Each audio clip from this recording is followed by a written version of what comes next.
Hvem kan slå Ylvis? Dette programmet der en representant fra det norske folk skal konkurrere mot Norges tøffeste brødrepar, Bård og Vegard Ylvisåker, i 15 knallharde konkurranser. Det kjempes om totalt 120 poeng, det vil si at den som først når 61 poeng vinner konkurransen. Både fysiske og psykiske egenskaper vil settes på prøve, og skulle utfordreren slå Ylvis, venter en premie på hele 500 000 kroner.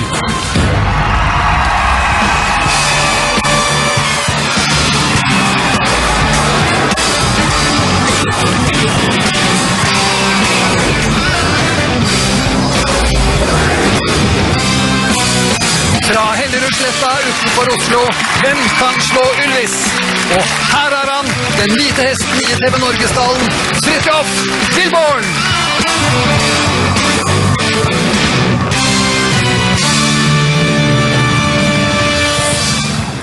Ja, god kveld og hjertelig velkommen til det mest spektakulære showet på norske TV-skjermer. Hvem kan slå Ylvis? Vi er nå inne i den 4. og siste konkurranseuken, og vi skal snart få møte Bård og Vegards aller siste utfordrer. Forrige uke kjempet brødrene i land nok en seier, hvilket betyr at kveldens premiesum har vokst til 500 000 kroner. I forrige uke så vi hvordan Atle Kristoffersen, byggmesteren fra Sandefjord, dundret seg til seier i speedball. Atle har vunnet 1 poeng til Atle. Mens det endte opp i full krasj og diskvalifikasjon under ATV-racet. Og en pølsevekta økte Vegard forspranget ytterligere ved hjelp av et stykk pølse og iskald strategi. I minigraveren fant Vegard fram sine skjulte talenter, og brødrene fortsatte sin poengsanking til Atles store frustrasjon.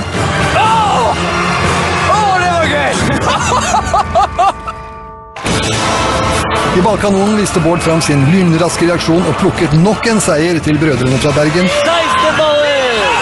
Og etter pseudonymtvisten så det ganske mørkt ut for Sandefjordingen. Men Atle kom tilbake. Under isfotballen knuste han Bård, som nok en gang viste total mangel på ballkunnskaper. I lydkvisten hadde Atle lite å stille opp med. Adolf Hitler! I ballongblåsingen ble det dramatisk da Atle gikk over ende med både vegg og ballong, noe som gjorde at hele øvelsen ble underkjent. Det hele skulle nå avgjøres med en presisjonsøvelse. Atle hadde best kontroll på ballene. Han vant knepent over Ylvis-brødrene, som taklet tapet dårlig.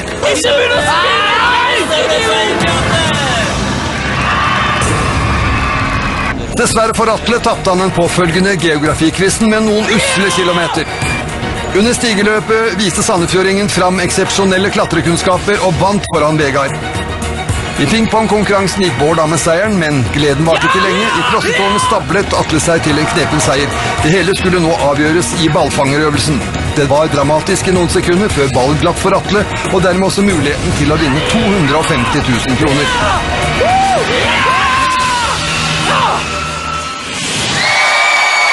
Ingen grunn til å vente lenger. De delte soverom til langt ut i tenårene. Her er Vegard og Bård Ylvisåker!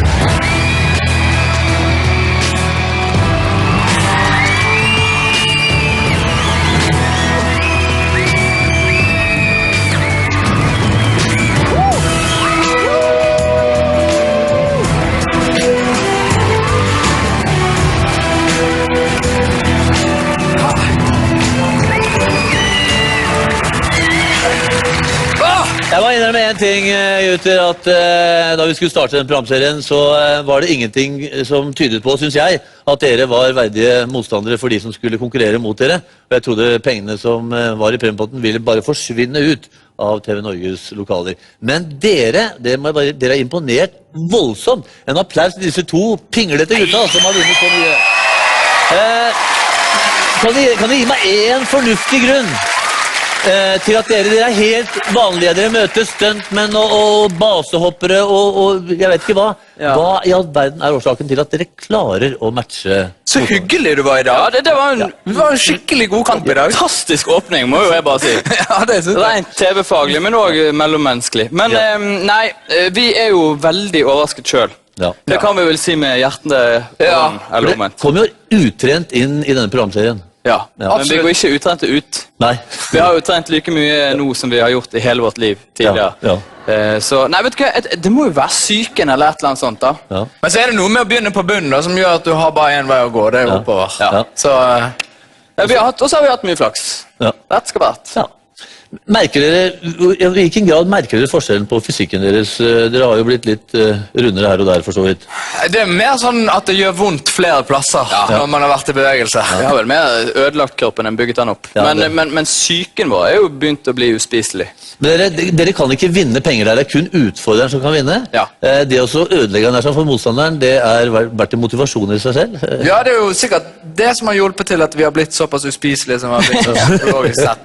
At vi har fått lov til å liksom, som jobben vår, ødelegge for andre. Ja. Det er jo helt nydelig. Ja. Og så har konkurranseinstinktet, det har dere virkelig fått kjenne at dere har. Ja. Pussig nok, jeg har tynt meg lenger enn jeg trodde at jeg skulle klare å tyne meg. Det var det? Ja, den ballongblåsingen i forrige. Ja, det var fantastisk. Det er det verste jeg har vært med på. En øvelse som dere vil trekke fram så langt som har vært det morsomste å gjennomføre, hva vil du si da, Vegard?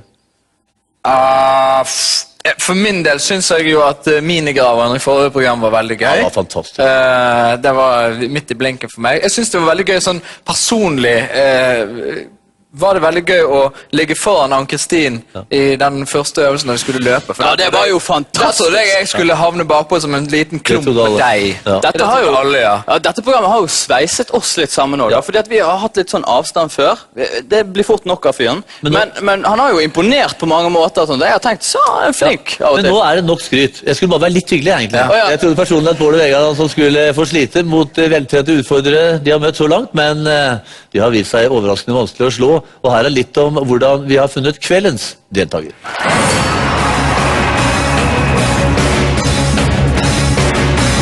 Mye arbeid har vært lagt i å finne den perfekte utfordreren til Ylvis-brødrene.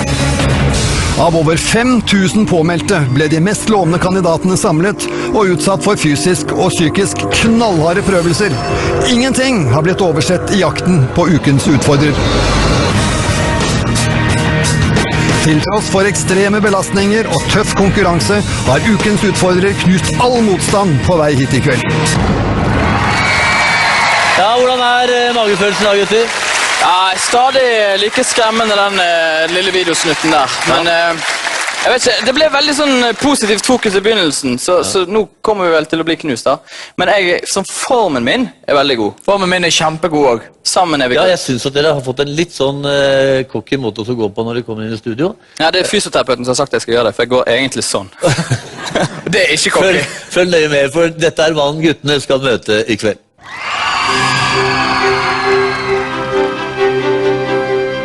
Mitt navn er Marcella Cruz. Jeg bor på Kongsberg med kone og hund. Jeg er 37 år. Jeg har idrettsfaglig utdannelse. Så jobber jeg som personlig trener. Samtidig så har jeg ansvaret for den fysiske treningen for flere toppidrettsutøvere. Ja, gå ned til meg. 4. Sist nå. Internasjonalt så har jeg drevet med basketball. Profesjonelt i Belgia, New York og i Canada. Jeg har drevet med bobsleigh, VM, verdenscup. Ellers har jeg løpt friidrett og drevet med diverse kampsporter. Veldig mye trening. Veldig mye blodslitt. Mye syre. Piggsko. Boksing. I forhold til Ylvis-brødrene så tror jeg nok at det generelt er fysisk mye sterkere. Volleyball. Fotball. De er jo ikke akkurat de største atletene, i hvert fall når jeg så dem på Ylvis møte veggen. Basketball. Burde jo ikke akkurat ut muskler. Yes. Da er vi klare for en dag ute og kose oss. Mine damer og herrer, ta vel imot Marcella Cruz!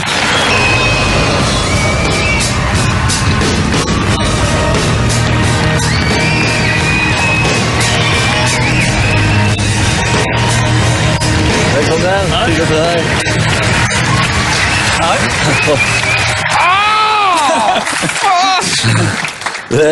Marcel, velkommen. Ja, finnes det noen som helst grunn til at du skal ta opp for de gutta her? Veldig få. Ja. Jeg vet ikke. Ja, Nei, jeg vet ikke. Er det fort gjort å undervurdere, tror du? Jeg tror nok det. Fordi? De jo scenevant, og de verdensmennesker. Du, Fangene på fortet har du vært med i. Ja, det stemmer. Ja. I hvilken grad gjør det deg bedre rustet, tror du, til å møte disse smått sporty gutta fra Bergen? Ja, jeg vet jo ikke om det blir jo ikke akkurat samme øvelsene, regner jeg med. Nei. Men det jo noe det med å bare bli vant til å fighte litt og ja, ha kameraer der og bare kjøre på. Ja. Og det har det gøy. Ja. Har du fått noen tips fra de andre som har deltatt, eller er det... Nei, jeg burde kanskje gjort det. Ja. Men ja, jeg snakket med dem før da. Ja. Og vi laget litt sånn slagplan og analyserte dem litt og sånn da. Ja. Det å være sistemann ut, Marcel, hvordan vurderer du det? Fordel, ulempe? Ja, på en måte så de kanskje litt slitne. Ja. Ser litt slitne ut, gjør de ikke? Hva din styrke, slik du vurderer selv? Jeg tror nok min allsidighet fra masse forskjellige idretter jobber med fysisk ting, men det klart, jeg vet jo ikke om alt går på fysikken. Det å få vite allsidigheten av største styrken, det bra i et program som dekker liksom alt. Ja, men jeg får ikke bruk for det i dag, tror jeg. Altså, Marcel har jo en veldig bra CV da, eller skremmende. Sånn at... ekkel mann. Ja, ekkel mann, og jeg tror hvis vi taper mot han, så trenger vi ikke liksom å begå selvmord med det første. Det på en måte en hel sak, men vi tror likevel at vi kommer til å mose han. Ja, men en ting jeg lurer på, når du snakket om at deltakerne hadde analysert oss, hvordan høres den analysen ut? Resultatet? Veldig kjapp. Det var litt minus på det fysiske. Pluss, og de andre mente at dere nok var veldig gode i quiz og litt sånn tenkeoppgaver. At de smartere enn de ser ut til. Ja. Så... Ok, mye humor her nå. Men det ikke bare humor, det også alvor her, for det altså 500 000 kroner som du kan vinne hvis du slår disse gutta i 15 øvelser. Du har med deg din kjære kone Gry her blant annet, og foreldrene dine også, men Gry, du sitter der med et forventningsfullt smil om munnen. Hva vil du at 500 000 skal brukes til da? Akkurat nå så har jeg lyst på en bil som virker. Ja. Ok! Handyman! Hvordan harmonerer det med det du har lyst til? Bil, bra. Men jeg har en liten følelse av at jeg holdt litt tilbake. Ja vel, hva holdt du tilbake, Gry? Kan godt slenge på en tur til Maldivene i tillegg. Du kan slenge på en tur til Maldivene, ja. Ja, du kan jo egentlig gjøre det. Og klær. Men det vil jeg ikke helt innrømme. Jo da. En liten slant. Med Marcel, Gry, så bare å sitte der og kose deg. Ylvis-brødrene og Marcel skal møtes i totalt 15 øvelser. Og det ingen grunn til å vente. Her kommer øvelse nummer 1.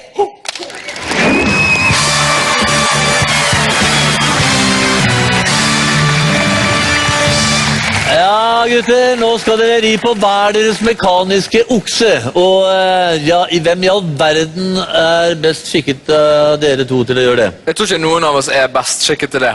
Jeg vil tro at Vegard den mest smidige, men den mest klossete. Ok. At du vil falle av. Ja, det kan godt hende det. At jeg derfor bør ta det. Ja, vil du ikke falle av med det? Jeg vet ikke. Du lillebror, du kan få lov å ta det. Jeg har ikke noe spesielt. Har du ri inn den der, du, eller? Jeg har aldri gjort det før, så det ser jo gøy ut. Jeg klar. Ok. Vegard, da kan du sette deg bort i pausekroken. Tusen takk. Lykke til. Yes. Og mens vi gjør klar de mekaniske oksene våre her i studio, så skal dere få en repetisjon av hvordan poengene deles ut her i Hvem kan slå Ylvis.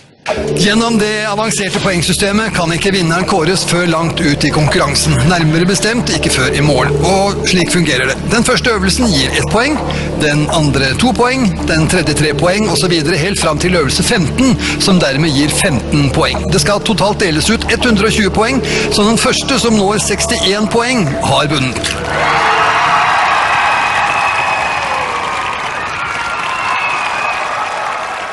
Ok, gutter, bare følg med her nå, for her kommer reglene. Guttene mer eller mindre klare, og reglene som følger. Dere skal holde dere på oksene lengst mulig, gutter.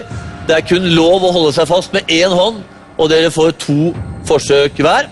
Og den av dere som sitter lengst i løpet av de 2 omgangene, vinner øvelsen. Har dere skjønt det? Ja. Ok, og for at det skal være helt rettferdig dette her, så bytter dere okse etter første runde. Da kan dere gjøre dere klare. Bård, du, det litt sånn, han da Cruz, han ser ut som en cowboy.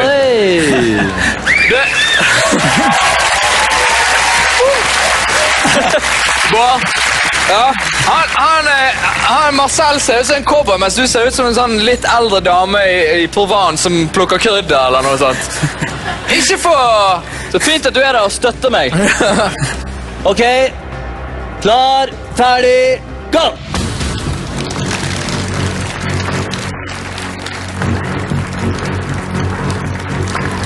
Han tøffere når han holder hatten der ute, altså. Marcel litt tøff, ser vi. Har tatt av seg hatten og behersker liksom situasjonen helt og fullstendig. Så kanskje det en fordel, i og med at du ser dum ut i hatt uansett. Bård litt mer avventende, men han har lært fra cowboyfilmer og ser at man kan lene seg bakover, muligens. Oi! Ja, kom igjen! Nå får oksene litt mer fart på seg. Marcel ferdig. Han datt ned på 29,51. Det var Marcel som datt først av oksen, men det var Bård som taper første runde. Nei! Jo. Tapp deg! Det du gjorde galt, det var at du benyttet den venstre hånden din til å gripe fatt i oksens nakke. Så beklager Bård, du tappte første runden. Ja, en håndfeil, og Marcel vinner 1-0. Yes! 1-0 til Marcel, og vi bytter okse. Bård har problemer på okseryggen hele tiden. Vi ser han holder fast i oksens nakke med venstre hånd, og det ikke lov. 1-0 til Marcel. Og vi bytter okse. Ok, vi klare? Ja. Marcel leder 1-0. Her hit nummer 2. Klar, ferdig, gå! Og da får vi vel igjen en litt rolig start på oksene. Nå vet Marcel nøyaktig hvor vanskelig dette og vi ser at Bård har problemer. Nei! Og hold handa i været, og så vel Bård ute og sykler. Ikke lov til å holde seg fast. Bortsett fra den ene hånda, der går Bård i bakken.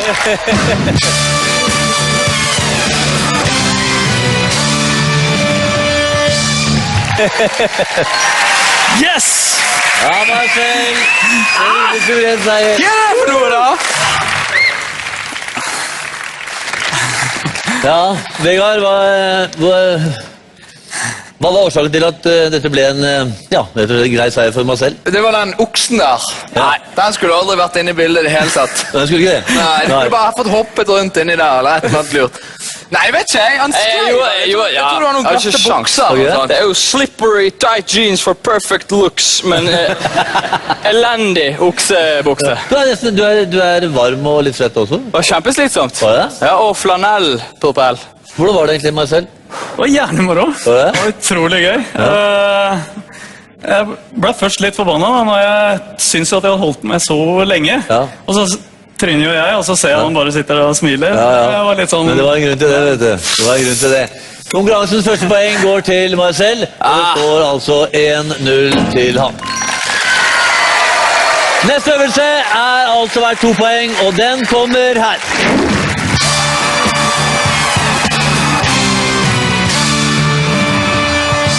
Nå skal dere få prøve dere i en øvelse som macho og femi på en gang, nemlig motocross med mini-motorsykler. Og vi går utenfor. Følg med.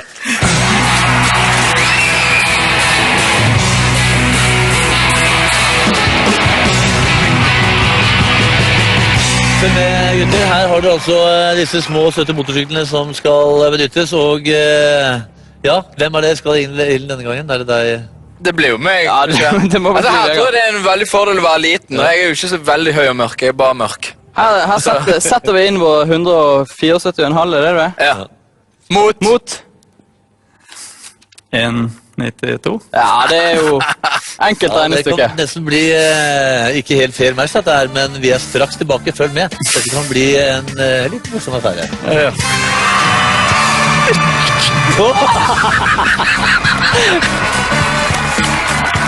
Slange. Gris.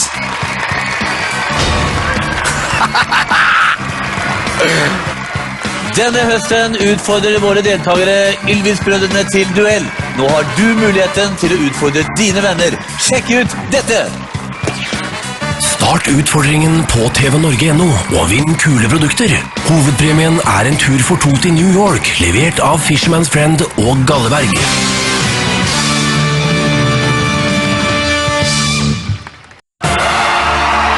Før pausen så vi stålmann Marcel da Cruz fra Kongsberg møte Bård Ylvisåker fra Bergen i noen knallharde runder med simultanrodeo. Nei, kom igjen nå da!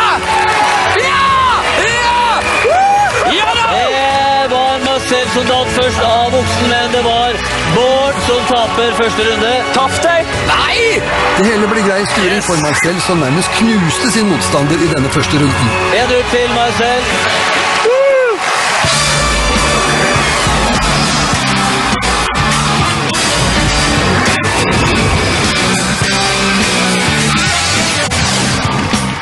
Velkommen tilbake til Hvem kan slå Ylvis, der Marcel da Cruz fra Kongsberg og Brasil leder 1-0 over Ylvis-gutta etter at en øvelse gjennomført. Vi skal straks i gang med den neste øvelsen, øvelse nummer 2, som gir 2 poeng. Her sykkelen dere skal bruke, Marcel, mot Vegard. Det er ikke så redd store disse her. Og det en utfordring for deg, dette, Marcel, som atskillig høyere enn Vegard.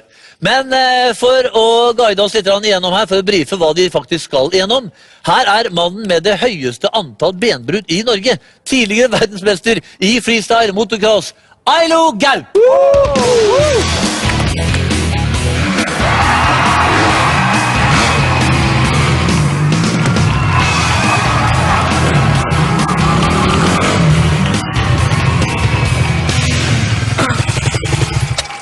Velkommen, Ailo. Takk. Ja, det går liksom litt fortere med deg og den sykkelen der selvfølgelig. Jeg har en mye større sykkel, og så Ja, og så det litt bedre. Ailo, fortell meg nå, hva det viktigste disse gutta må tenke på nå som de skal gjennom denne løypa med denne farkosten? Som du ser, så det raske motorsykler som du skal ha kontroll på, så det skal være smidig. Skynde deg sakte, rett og slett, for det veldig glatt i løypa her. Så har vi en lang oppoverbakke der. Gjelder jo å få fart i siste svingen for å ha... Bør de legge seg over i svingene på disse syklene, synes du? Nei.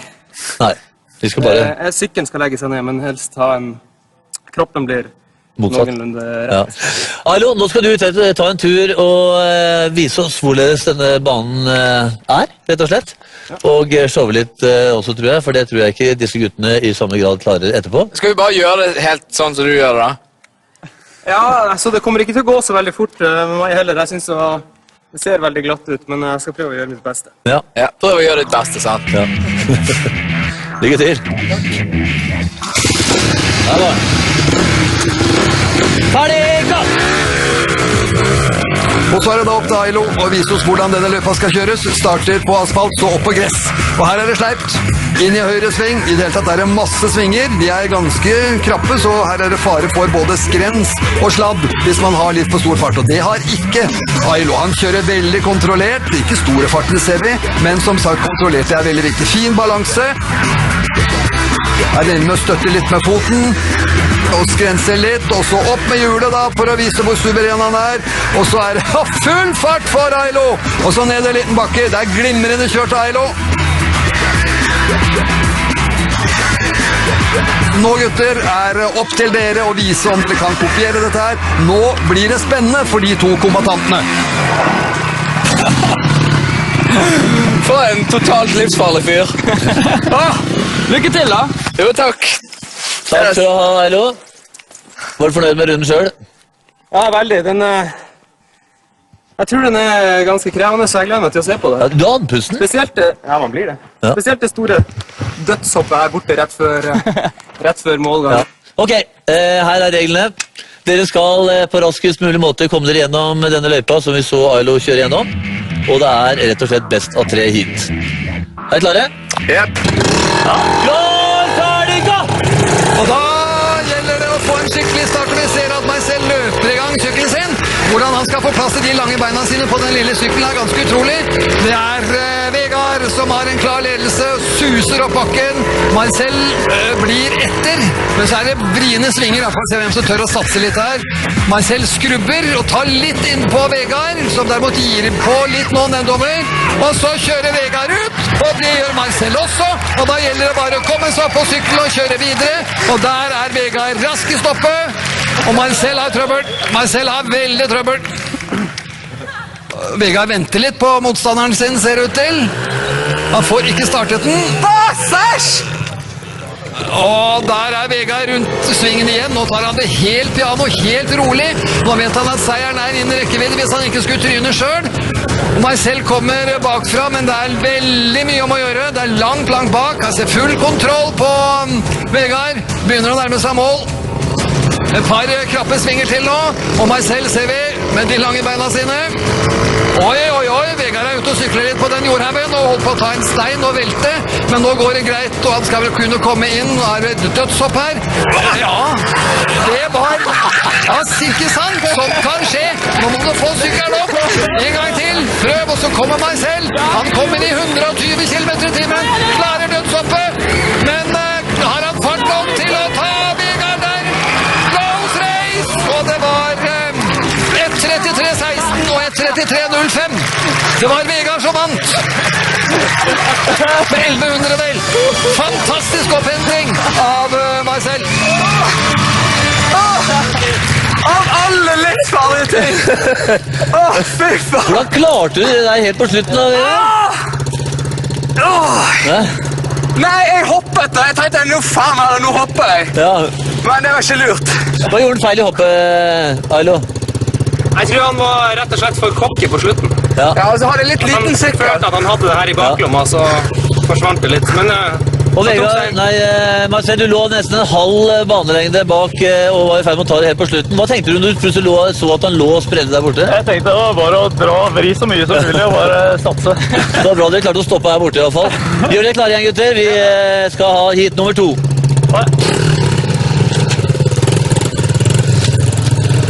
Vegard, hvis du vinner dette hitet nå, da vinner du denne øvelsen og får 2 poeng. Klar, ferdig, gå! Og da er det i gang igjen. Og Vegard kommer først ut. Marcel har ikke jern. Og så kjører Marcel som besatt oppover. Nå må du komme først inn i svingen, Marcel. Og så der går han på trynet gitt. Noe så kolossalt også. Og da er Vegard helt klar i ledelsen igjen. Ja, så roer han seg ned for å lave litt match ut av dette her. Får Marcel startet denne lille motorsykkelen? Fuck! Det tar litt tid. Mens Vegard da bare koser seg bortover.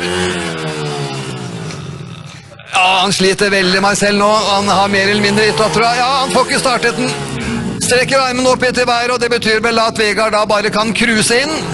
Og Marcel, han tar snarveien inn mot mål, krysser alle baner og gir seieren til Vegard, som holder seg på sykkelen.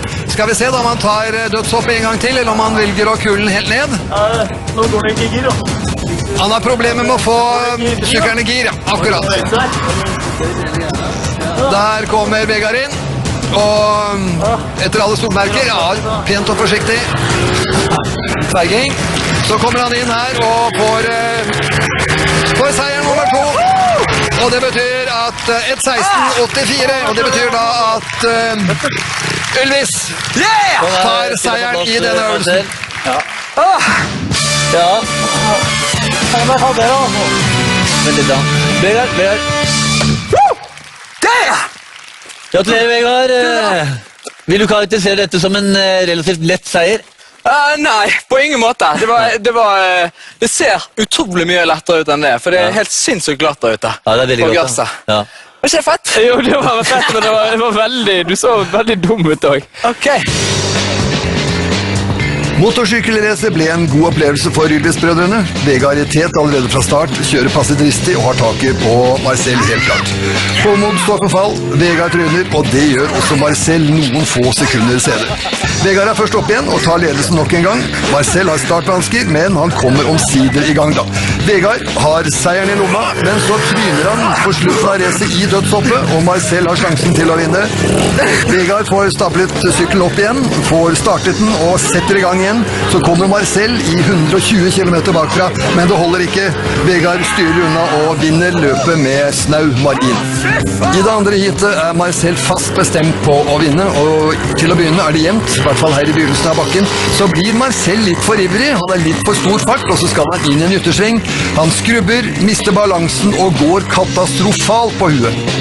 Vegard kjører rolig videre, mens Marcel ikke får starte sykkelen. Dermed er løpet kjørt, seier til Ylvis-brødrene. Hallo, hva er din vurdering av disse to hitene? Jeg vurderer dem begge to som veldig, veldig gode. Ingen av dem ga seg. Du kan ikke si at Marcel var god?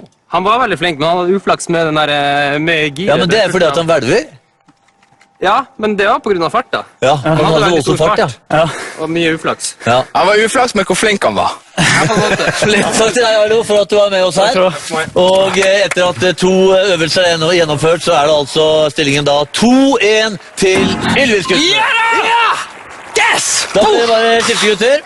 Vi skal inn i studio til øvelse nummer 3.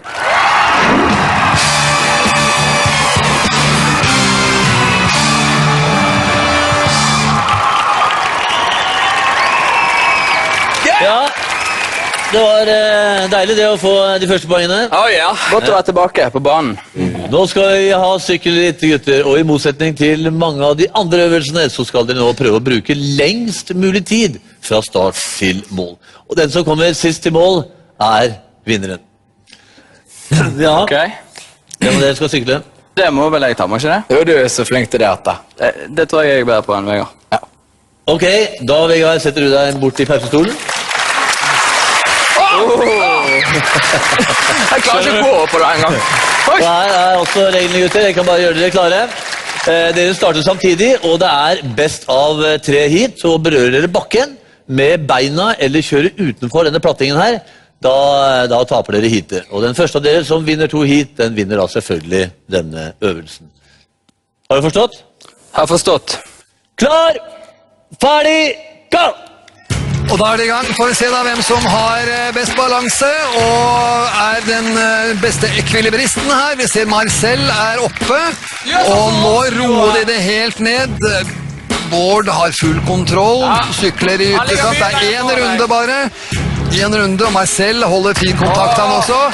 Og det er ganske jevnt. Vi ser at de holder sykkelen så å si stille, og det må du passe deg, Marcel. Vi får litt rann. Og Bård er helt stille. Han ligger en halv sykkel på det! Han blir ivrig kommentert av broderen. Full konsentrasjon. Marcel, hvordan er det med deg? Ja, han holder balansen kjempefint, han også. Og det er Bård, ser vi, som leder. Og nå må Marcel ikke miste balansen da. Det gjelder da, du har ikke lov til å sette beina ned på, vet du. Det er så vidt, og der er beinet nede hos Marcel. Og seieren i det første hitet går til Ylvis. 1-0 til Bård i første hit her. Vinner relativt klart. Ja, det var synd den foten måtte ned i gulvet, Marcel. Hæ? Men du holdt på å kjøre utfor plattingen her også, ja? Nei, det bruker plattingen, vet du. Bruker plattingen. Er dere klare for neste hit? Vinner du her nå, Bård, igjen, så har dere innkassert seieren i denne øvelsen. Ok?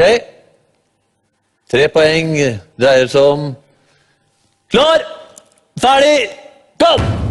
Og da er det igjen balanse, og 3 poeng til den som kommer sist i mål. Nei! Jo da. Dette går fint. Ja, beroliger broderen, og så ser vi Marcel er oppe og vipper seg rundt. Men han ligger dårligere an enn Bård, ser vi. Bruker plattingen. Nervøs på tribunene her. Og så rolig, fin balansekunst. Der er det Bård som viser det aller meste. Det er Bård som leder fortsatt. Og nå må man selv passe seg, så tryner han utenfor kanten. Nå har du en egen mulighet! Og seieren går til Ylvis, som får 3 nye poeng. Ja, det får vi si, altså. Det var imponerende, Bård. Det var riktig bra. Det var tungt, det. Ja, det var tøft! Ja. Bra innsats, Marcel, men her var Bård rett og slett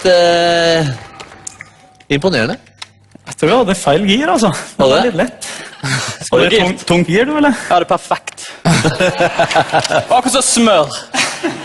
Som sistemann i mål, Bård, så er det du som får poengene i denne øvelsen. 3 poeng til Ylvis-gutta, og stillingen er som følger 5-1 til Ylvis. Vi går videre til neste øvelse, øvelse nummer 4.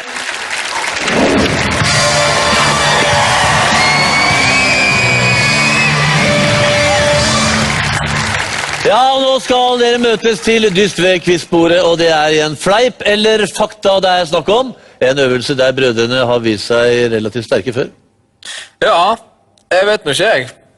Det har vært begge deler, men... Jeg tok han først, og så tok du han. Nå er det min tur. Jeg tror det er litt din tur. Og denne geografigreien din ga jo en veldig sånn IQ-boost. Og denne vinter-OL-greien din ga jo en kjempe... Jeg tror Vegard tar quiz. Bård, du setter deg i pausestolen, og vi går til quizbordet, gutter. Ok. Ja, reglene her er enkle. Jeg leser opp et utsagn, og dere skal avgjøre om det jeg sier er fleip eller fakta. Svarer begge riktig, får begge poeng, og svarer begge feil, så får ingen poeng. Førstemann til 5 poeng vinner quizen. Dere har skjønt reglene, Marcel? Ja. Vegard? Jepp. Ok, her er første oppgave. Det kongelige slott har et samlet areal på 17 624 kvadratmeter. Er det fleip eller fakta?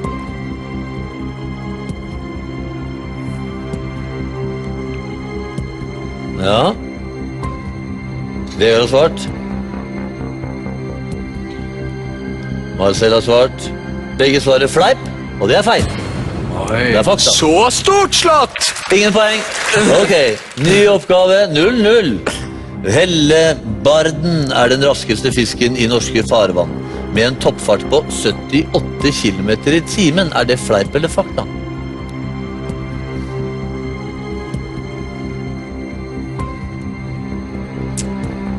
Begge svarer fakta, og det er feil. Det er en makrellstørre. En makrellstørre er det. Ok. Jeg hadde så god feeling med hellebarden. Men nå tar du han. Den er ingen fisk heller, vet du. Nå tapper han. Ok, er dere klare? Ny oppgave. Det står altså 0-0, uhyre jevnt mellom dere to gutter. Vi er helt elendige begge to. Navnet til rapperen LL Cool J er en forkortelse for Ladies Love Cool James. Er det fleip eller fakta?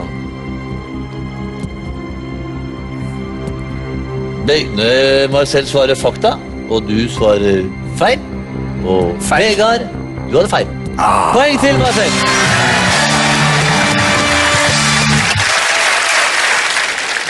Summen av de motsatte sidene på en terning blir alltid 7. Er det fleip eller fakta?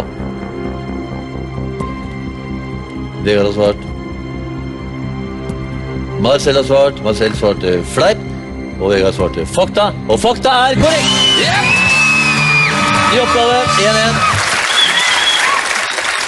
Det er ikke så mye jats i Brasil. I Mongolia lå Enchurukaka. Det tviler vi på. Den mongolske versjonen av La det svinge 9 uker på hitlistene. Enchurukaka.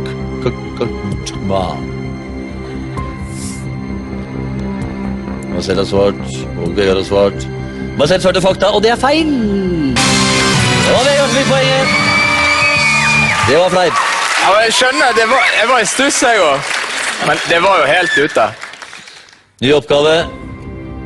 Fridtjof Wilborn har gått på musikk- og teaterlinjen på Romerike folkeskole. Er det fleip eller fakta? Begge svarer fakta, og det gjorde dere veldig klokt i gutt. Ny oppgave, 3-2 er det til Vegard. Vann fryser ved 32 grader Fahrenheit. Er det fleip eller fakta? Begge svarer fakta, og det er helt korrekt. 4-3 er det. En oppgave igjen, kanskje, hvis du svarer korrekt her, Vegard. Jeg har ikke tenkt på det. Er du klar, Marcel? Ja, jeg er klar. 4 poeng dreier seg om. Den offisielle danske nasjonalsangen heter Kong Christian sto ved høyen mast. Er det fleip eller fakta? Dere svarer begge fleip, og det er feil. Det er fakta. Heter han det? Kong Christian sto ved høyen mast. Det burde jo vært 4-3 fortsatt ny oppgave. Det finnes over 160 ord for kamel i det arabiske språket. Er det fleip eller fakta?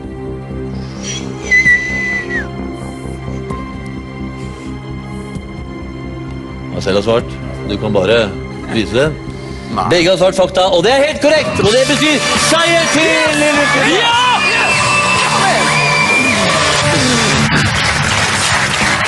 Du verden. Det var synd, Marcel, men det er uendelig mange øvelser igjen og mange poeng å hente. Etter en flott innsats av Vegard her, så får han med seg 4 poeng, og stillingen er 9-1 til Ylvis. Vi skal ha en bitteliten pause, men følg med oss videre. Når vi er tilbake, så skal Marcel og brødrene blant annet prøve å manøvrere de tyngste kjøretøyene vi klarte å oppdrive. Vil denne karen vinne 500 000 kroner, eller vil disse gutta nok en gang frarøve en utfordret pengepremien?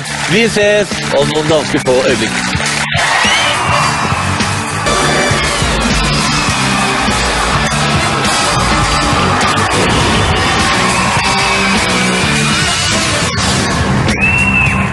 Velkommen tilbake til tvekampen mellom Ylvis-brødrene og 37 år gamle Marcel Dacruz. Etter at vi har gjennomført øvelsen så langt, så er stillingen 9-1 til Ylvis-gutta. Så det betyr, Marcel, at nå må du sette fyrverkeriet i gang. Når du begynner. Ja, når du begynner. Ok, her er øvelse nummer 5.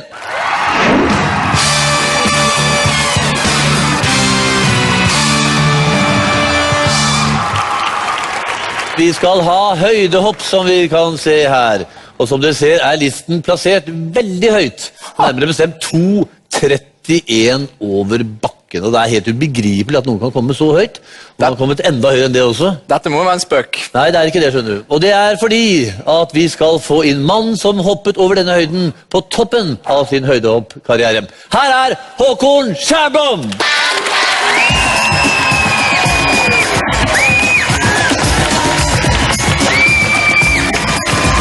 Håkon! Hei. Hei. Ja, Håkon. Ja, det holder deg godt. Ja, men ikke til det der, tror jeg. Nei, det gjør ikke det. Når var dette skjedde? 94. Ja, i forbindelse med EM i Helsinki var det. Hvordan gikk det? Fjerdeplass. Fjerdeplass, den forbaska fjerdeplassen. Det er helt sykt at det er en fjerdeplass. Ja, det er helt... Jeg kan si at jeg oppriktig trodde at det var stavsprang vi skulle gjøre. Hva skal til for å kunne klare dette her? Det er faktisk, som all annen idrett, mye trening, og riktig trening i forhold til det. Men det er tregt å bygge opp spenst. Det er liksom ikke noe du får resultater av som kondis. Men hvis man sånn teoretisk sett skulle gjort det på 2 minutter, trenet opp den spensten, hva vil du anbefalt da? Da ville jeg kjørt, altså det er jo teknisk, å gjøre det teknisk riktig. Da øker du spensten, det er det letteste. Hva er teknisk riktig spenst? Ja, du skal prøve å sette i strakt bein, faktisk. Da kan du bare være strakt bein? Ja, satsbeinet skal være strakt. Du skal satse på det. Hvis du setter i et bøyd kne, så taper du ganske mye. Så går det... Ja, da blir det ikke høyt. Nei. Men begynner det ikke som bøyd, og så sterker det seg ut? Det er ikke det litt? Nei, det er, du setter det i strakt, og så er det en bitteliten knekk bare sånn. Takk for at du kom hit. Du skal opp i kommentatorboksen sammen med Gunnar Grimstad og kommentere det som nå kommer, og det kan bli en underlig affære. Så bare gå bort til Håkon. Takk. Ja, gutter, hvem av dere to er det som skal ta den øvelsen? Nei, det blir vel meg som skal ta den. Nei, jeg tror ikke det. Ja. Nei, jeg tror bare må ta den her, så det er jo ikke vits i å begynne her nede. Men det blir gøy å prøve, da. Det gjør det. Vegard, bare sett deg bort og nyt bror din mot Marcel her. Dere kan gjøre dere klare, gutter. Reglene er som følger. Dere skal hoppe høyde, og den som har det høyeste hoppet, den vinner selvfølgelig. Det er ikke verre enn det. Og dere kan totalt rive kun 3 ganger til sammen. Ok. Altså ikke 3 ganger per høyde. Lista ligger på 1 meter på første hoppet, litt ned fra i stad.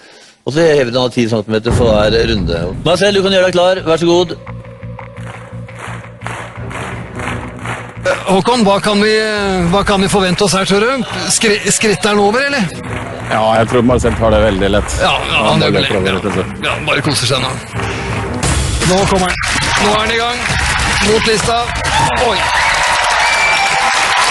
Ekspertkommentar. Det var et bra gammeldags saksopp. Bra? Ja. Altså, du blir jo sikkert ikke cocky uansett, tenker jeg. Der kommer Bård. Skal vi se. Åja! Ja, men! Det går over. Yes!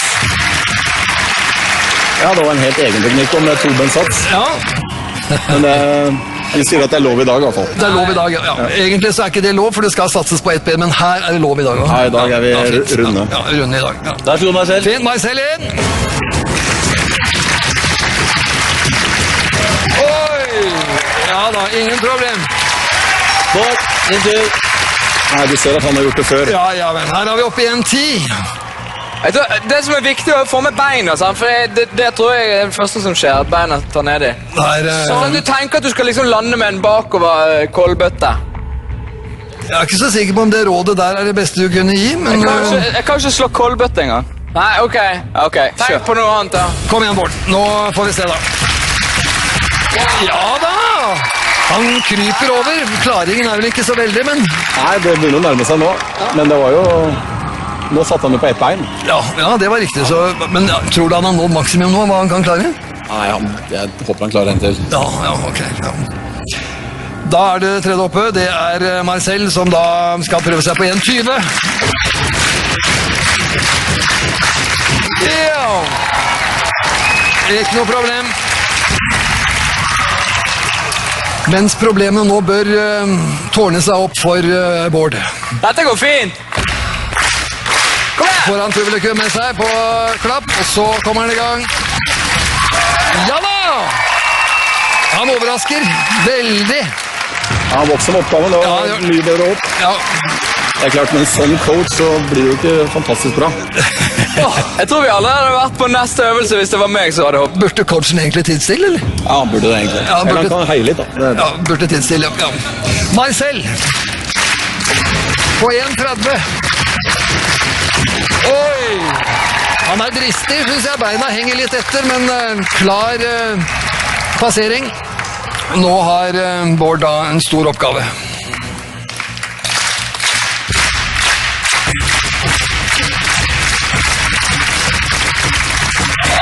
Ja, men det virker som han trener seg i form her, eller hopper seg i form. Dette er vel noe av det beste han har gjort noen gang, tror jeg. 1,30. Jeg er liksom sånn over hver gang, det er veldig gøy. Ja, det er litt sånn samme, for han er sånn over hver gang. 40, og nå skal Marcel ha mer fart. Skal vi få en flopp nå, eller? Ja vel. Der han satt seg ganske... Han satt jo langt fra lista, da.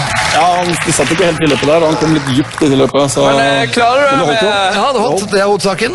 Og konvertere fart til høyden. Og så er det 1,40. Det var smart sagt det av coachen. Får vi se da hva Bård kan klare. Ja, men! Snillist! Jeg tror Bård overgår alle, ikke minst seg selv. Ja, best når det gjelder, tydeligvis. Ja, best når det gjelder. Dette er bare for meg selv. Nå er coachen nesten helt taus av beundring. Hvis du vinner... Nå kommer Marcel igjen da, og nå er vel lista oppe på 1,50.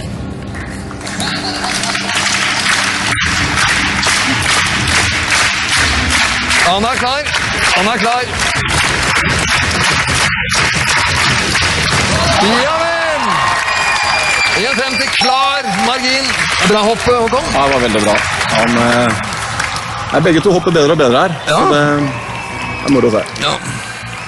Jeg tror de har 20-trend litt også, så dette her er litt for bra. Ja, det er ikke umulig. Løper langs med lista nå. Det blir stor flate å komme opp. Oi. Du ble redd! Han ble redd, sier Broren. Ja, det er mulig han ble det. Ja, det er mange som blir listeredd sånn, men det er tøyt da. Ja, listeredd kaller vi det. Ja. Er det 2 forsøk, eller nei? Ja, 2 forsøk til Bård. 2 forsøk til da på Bård. Nå kan Marcel bare slappe av, kose seg og se på det hele, mens presset ligger på Bård. Listeredd kaller vi det. Ja. kan se på tilløperen, Håkon. Ja, det litt ikke helt perfekt. Ja.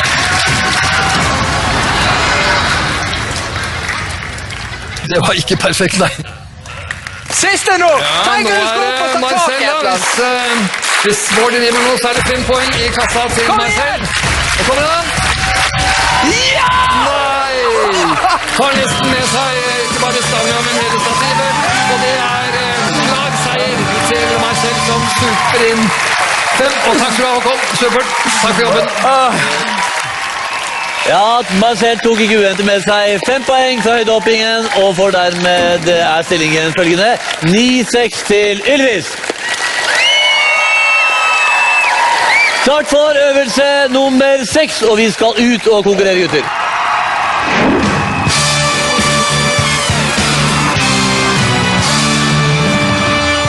Det ikke bare å være med i Hvem kan slå Ylvis, Marcel? Nei, jeg fikk meg en liten smell fra når jeg trynet på motorsykkel. Fått meg en fin hevelse. Hvis ikke dere kan se det, så det en grusom hevelse, og den hemmer deg litt, gjør den ikke det? Jeg får liksom ikke samlet hånda helt. Nei. Nå har jeg fått isa, så det blir litt bedre da. Nei, men sånn går det når man ikke kan kjøre motorsykkel. Ja, det sant det. Det jo sånn det. Men nå, gutter, skal vi konsentrere oss, for her gjelder det 6 poeng i øvelse nummer 6. Og vi har funnet de største gravemaskinene vi kunne oppdrive her, som dere skal manøvrere. Og Marcel, hvorledes det med deg og gravemaskin erfaring? Helt null. Ingenting. Da det annerledes med dere, for du, Vegard, var jo fabelaktig her i forrige uke. Hva kan man si? Nei, jeg synes det var så gøy å gjøre. Hvis jeg ikke får lov å gjøre dette her nå, så det bare ta resten av programmet alene. Hva sier du da, Bård? Nei, jeg har lyst til å gjøre det, men jeg tviler på at jeg flinkere enn Vegard, så vi jo her for å vinne. Ja, ok. Da betyr det at Marcel, du skal kjempe mot Vegard, som var grusomt dyktig i forrige uke. Så dere kan gå og sette det opp i gravemaskinen deres, og så skal jeg ta reglementet for dere. Det som skal skje her at disse gutta skal sette seg inn i gravemaskinen, og så skal de ved hjelp av dette gedigne nebbet til gravemaskinen skal de forsøke å plassere disse 3 bamsene oppi hver sin sirkel. Den første som har plassert de 3 bamsene i sin egen sirkel, den har vunnet. Dere klare, gutter? Ja! Da kan dere starte motorene. Og førstemann til å legge alle 3 bamsene opp i sin egen sirkel har vunnet og får 6 poeng. Klare? Ferdig! Ja! Fuck! Og så gjelder det da å få nebbet i aksjon her. Og vi ser at Vegard nærmest å få en start. Vi skal ta den lille bamsen opp av stolen. Hva som skjer med stolen ikke så farlig. Og den der ligger i badet, åpner nebbet seg, og jeg har fått med hele stolen, ja. Det ikke meningen. Ja, det godt mulig å bli godkjent. Og der røyk stolen. Det fint, det var vel litt taktisk det der. Mens, der gikk badekaret, men bamsen ble tatt med! Jeg glemmer henne jobbet! Og så slippes bamsen ned. Der, ja, plask. Det bra, Marcel. Og så, hva tar du nå? Det ligger litt etter, tror jeg. Marcel jobber veldig bra, og der det napp igjen for Marcel. Og så slipper den oppi da, Marcel. Og slipp. Og så går det T-bordet til Ylvis, går ad heden.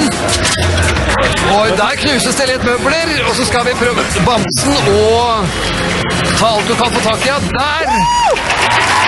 Der seieren klar.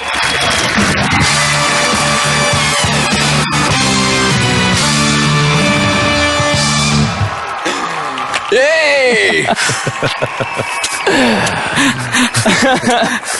Det var da litt av ødeleggelser som dere klarte å få til her.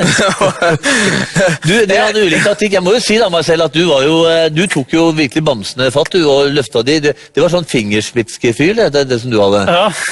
i starten, mens du var en brutale og knuste alt du kom over. Du vet, jeg er entreprenør, vil bare ha jobben gjort. Sånn med meg. Det betyr at i denne øvelsen så vant Ylvis-gutta, fikk 6 poeng, og dermed er stillingen 15-6. Ja da! Bli med, gutter, til ny øvelse. Ta klærne på veien. Og her ser vi da begynnelsen. Det er Ylvis som har tatt et grepattak rundt den stolen, og er ikke helt fornøyd. Men bamsen havner der han skal, og så gjelder bare å få stolen unna. Og så knuses badebassenget, mens bamsen dras opp etter håret, og slippes der. Det er Marcel, og hva gjør hun nå, Marcel? Ja, du ligger litt etter, for der er Vegard ferdig med sin oppgave nummer 2. Og der går bord og stol vekk, og så skal man da bare plassere siste bamsen oppi. Og det var veldig jevnt, og stol og bord ble ødelagt, ganske katastrofalt, men altså seier til Ylvis.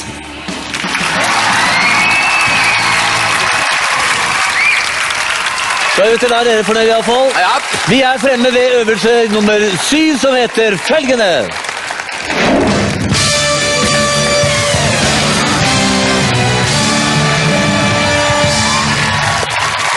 Ja, og denne øvelsen skal gjennomføres i blinde, Marcel. Her kommer det en glasstank inn, som dere etter hvert skal se, med små plastdyr, som dere skal prøve å gjenkjenne kun ved å kjenne på dem. Hvem av dere har mest følsomme hender, gutter? Det tror jeg har. Følsomme hender. Ja. Det er både som er mest vant til å grine. Så du er en følsom gutt. Ja, jeg er helt tatt en sensibel liten rakker, og jeg tror disse fingrene her det høres betryggende ut for deres vedkommende. Det betyr, Vegard, at du kan sette deg ned der borte nok en gang. Tusen takk. Så hvil godt ut. Ok, gutter, her er reglene for denne øvelsen. Dere får 60 sekunder på dere på å gjette flest mulig dyr. Og dere får 1 poeng per riktig svar, og klarer dere ikke å gjette dyret, da tar dere bare et nyttet. Er det forstått? Ja. Og Marcel, du er utfordrer og skal begynne. Og jeg skal hjelpe deg å ta på dette her, for du skal ikke se noen verdens ting. Og du bare holder den litt, så skal jeg ta Bård først, for han skal hverken høre eller se. Og inni disse øreklokkene så er det lyder og støy og musikk, og jeg vet ikke hva, så han ikke skal høre noen ting av hva som foregår. Det var behagelig å høre på. Ja, det var det, ja. En slags irriterende støy rett inn i øret. Det var gøy. Ja, han hører ikke. Hva er det du hører da, Bård? Ok, det funker. Da kan du komme litt bakover her, Bård. Der, tenker jeg. Marcel, nå kan du få på denne her. Og har du forstått reglene, Marcel? Ja. Jeg kommer til å løfte opp en eske som er foran deg nå, og deretter så kan du bare ta hendene nedi og finne dyrene. Ser du noe nå? Nei. Du ser ingenting? Ok. Da har du 60 sekunder fra nå.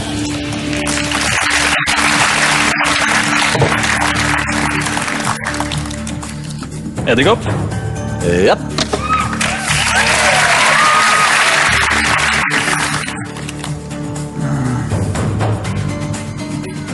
Gris?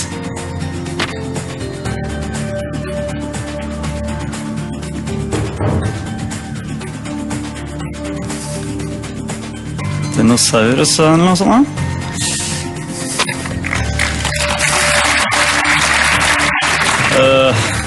Hai.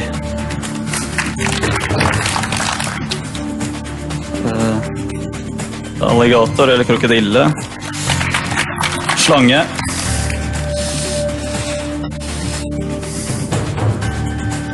Og elefant. Ta det god tid. 5 sekunder igjen. Flodhest. Edderkopp høres ut som. Til deg ute!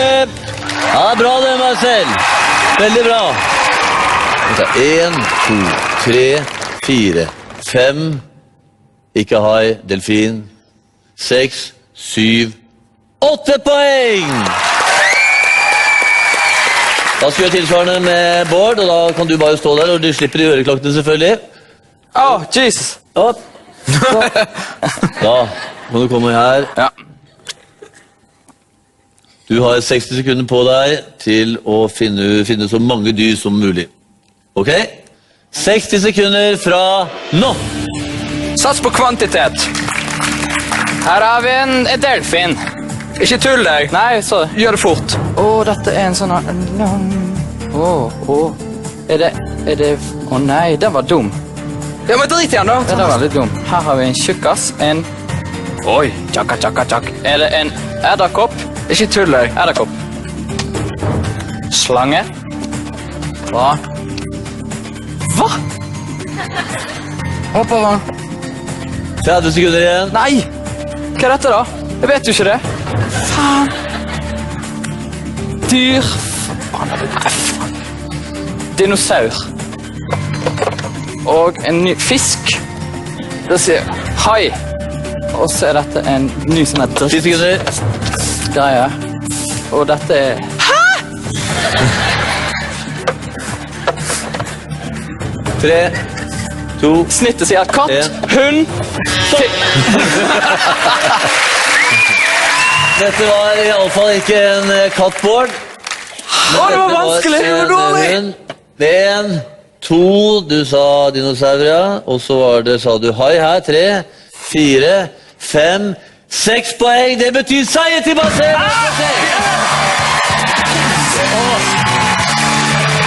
Dette er gøy!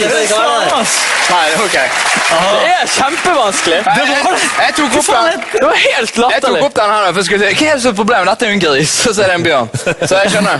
Det var usedvanlig vanskelig. Dere hadde ledelse på 15-6 gutter, men Marcel, denne øvelsen den ble din, og det betyr at stillingen er som følger.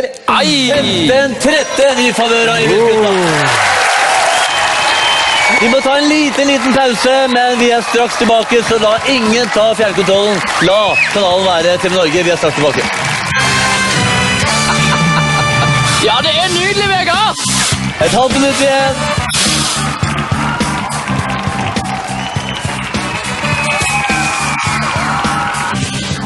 Denne høsten utfordrer våre deltakere Ylvis-brødrene til duell. Nå har du muligheten til å utfordre dine venner. Sjekk ut dette! Start utfordringen på tvnorge.no og vinn kule produkter. Hovedpremien er en tur for 2 til New York, levert av Fisherman's Friend og Galleberg.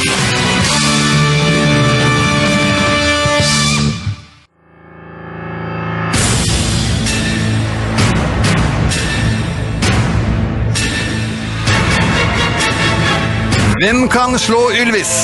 Dette er programmet der en representant fra det norske folk skal konkurrere mot Norges tøffeste brødrepar, Bård og Vegard Ylvisåker, i 15 knallharde konkurranser.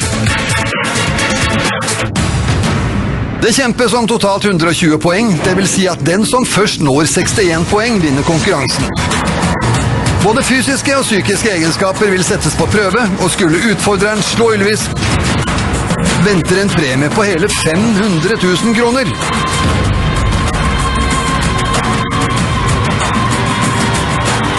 Mitt navn er Marcella Cruz. Jeg bor på Kongsberg med kone og hund.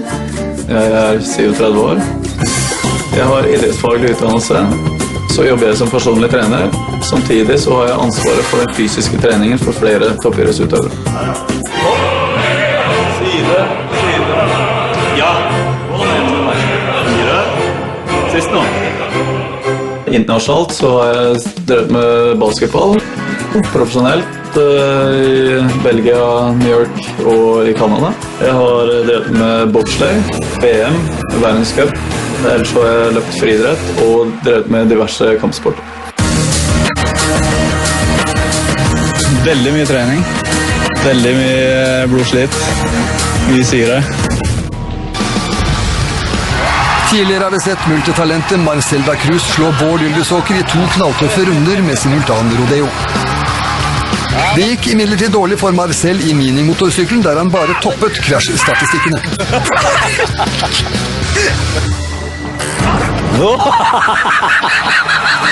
I balanseøvelsen sistemann i mål ble Marcels høyde et avgjørende element. Den tidligere basketballspilleren måtte nedde med foten eller 2 ganger, noe som sikret klar seier til Bård. I en sylskarp runde med fleip eller fakta var det gjemt en stund, men Vegard dro til slutt i land seieren med kjennskap om kameler. Ylvis-brødrene hadde derimot lite å stille opp med i høydeoppøvelsen, der Marcel endelig fikk dratt nytte av sin høyde og spenst og vant en soleklar seier. I neste øvelse rullet tungt skyts inn på banen, noe Vegard ble oppriktig glad for. Med godt øye for presisjon lempet han sine teddybjørner i mål til en overlegen vinnertid. Når identifisering av dyr skulle gjøres, viste det seg at Marcel var den av partene som trakk det lengste strået og regelrett feide Bård av banen med et overlegent antall identifiserte dyr.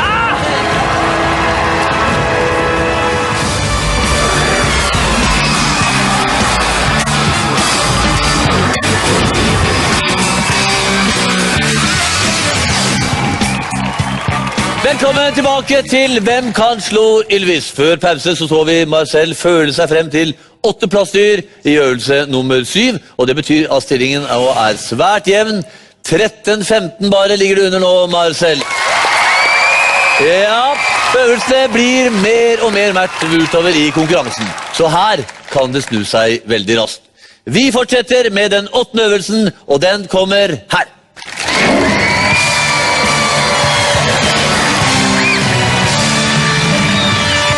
Som dere ser, her kommer det inn nå 2 rekker med av alle ting stearinlys. Og det er ikke bare for å skape en lun og koselig stemning her i studio, det er også for at vi skal teste hvem av dere som er flinkest til å blåse de ut. Men det skapte en lun og koselig stemning i studio. Det gjorde det. Helt riktig, Bård. Og den varme. Godt observert. Dere får 60 sekunder på dere, og den som blåser ut flest lys her har vunnet.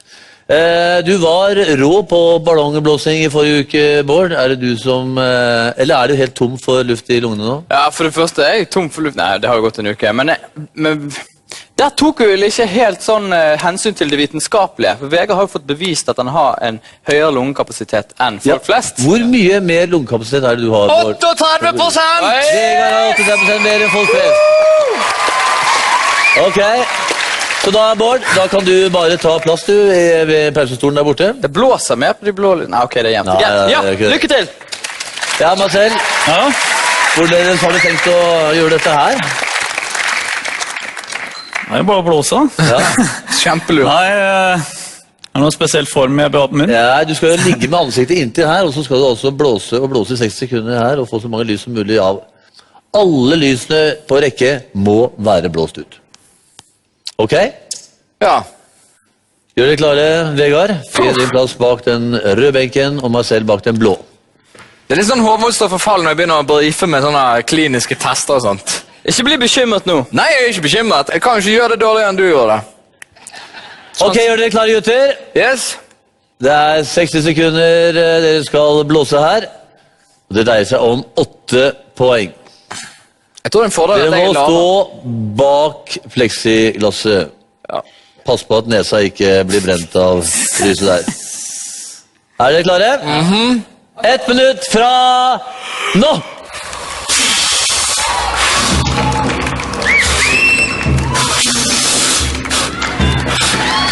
Bak glasset. Der, ja. Ja, det er nydelig, Vegard!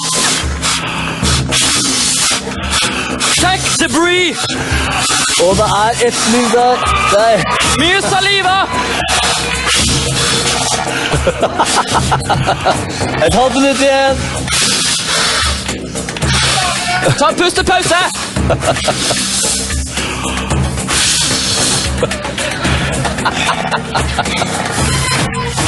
Sardinia!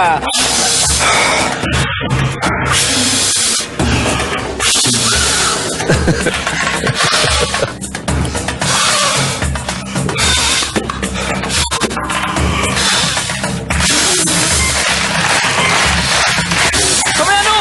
Spytt oss! Og der er tiden ute, og det ble seier til Ylvis! 0,38!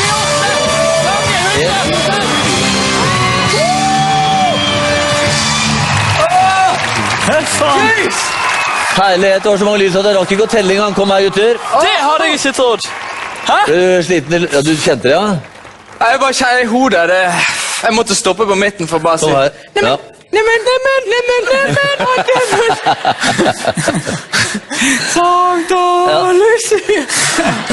Men du kjente faktisk at du fikk fot i huet? Ja. Ja, nei, ikke vondt i høret, det bare plutselig begynte å bli sånne stjerner og god stemning oppi der. Ja, det er sånn vanligvis god stemning. Ja, hvordan kjente du det, Marcel? Ja, jeg ble skikkelig surete. Ja. Du så sånn ut da, når du stod her. Du skulle hatt 38%, vet du. Det er vel cirka 38% lenger, det er ikke det.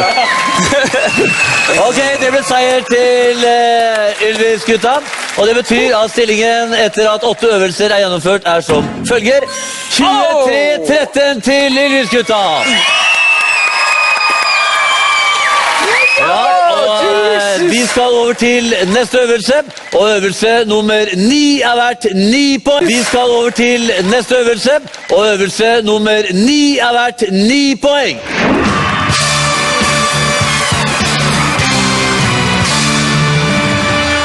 Ja, mens disse lysene fraktes ut, det var en klar seier det der, Vegard. Ja, det ble litt imponert på meg selv også. Men nå er det en ny øvelse, og det er altså den 9. Det dreier seg om hele 9 poeng denne gangen her, og det er på ny en quizduell vi skal ut i. Vi skal teste hvem av dere som husker mest om et spesielt emne. Og Bård og Vegard, hvem av dere er det som tar støyten denne gangen? Får vi vite emne på forhånd? Nei. Ikke vite emne? Nei. Har det vært mye sånne populærkulturgreier i dag? Der er jo du litt dårligere enn meg. Jeg vet det. Men så er du god på det som er verdt å vite. Jeg tror vi skal sende deg, jeg. Skal vi det? Hvis hodet er... Det er shape. Ja, vi sender Vegard. Bård, sett deg i stolen der borte, og vi går opp til pausen. Ja. Nei. Jeg håper det ikke blir kjent, liksom. Ja, nå må du følge med. Dere skal nå annenhver gang nevne navnet på en amerikansk president etter 1945. Helt til en av dere svarer feil, eller ikke kommer på en ny.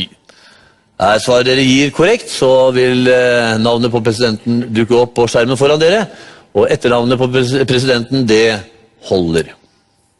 Har dere forstått oppgaven? Jep. Ok. Dere har hver gang det er deres tur 15 sekunder på å svare. Har du forstått?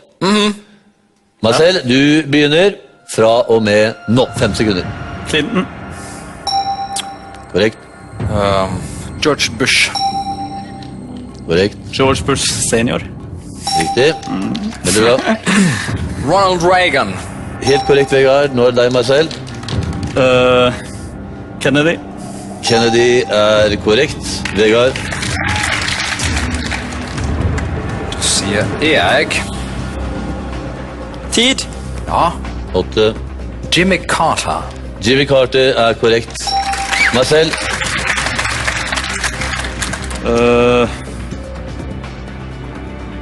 Harry Truman. Truman er korrekt. Vegard.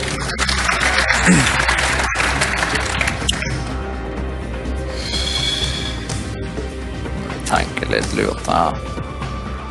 Barack Obama. Barack Obama er riktig, selvfølgelig. Marcel, din tur.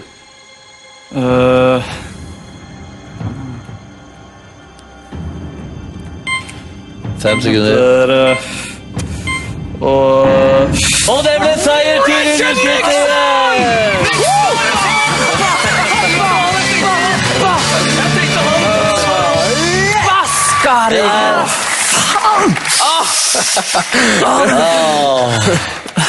Det er forferdelig når du står der, og du vet at du har det på tunga.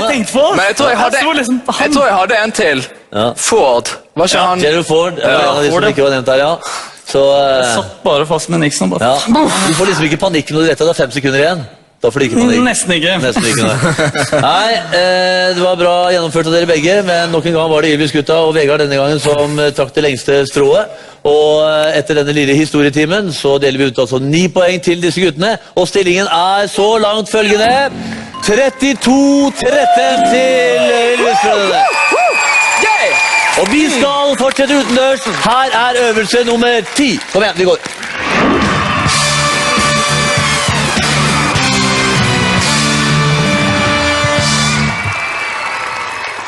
Ja, da kan dere se, gutter, hva som venter dere her. Hva har du laget for noe? Det ser nesten ut som en lengdegrop, men den forskjellen at her er det en slags isbane.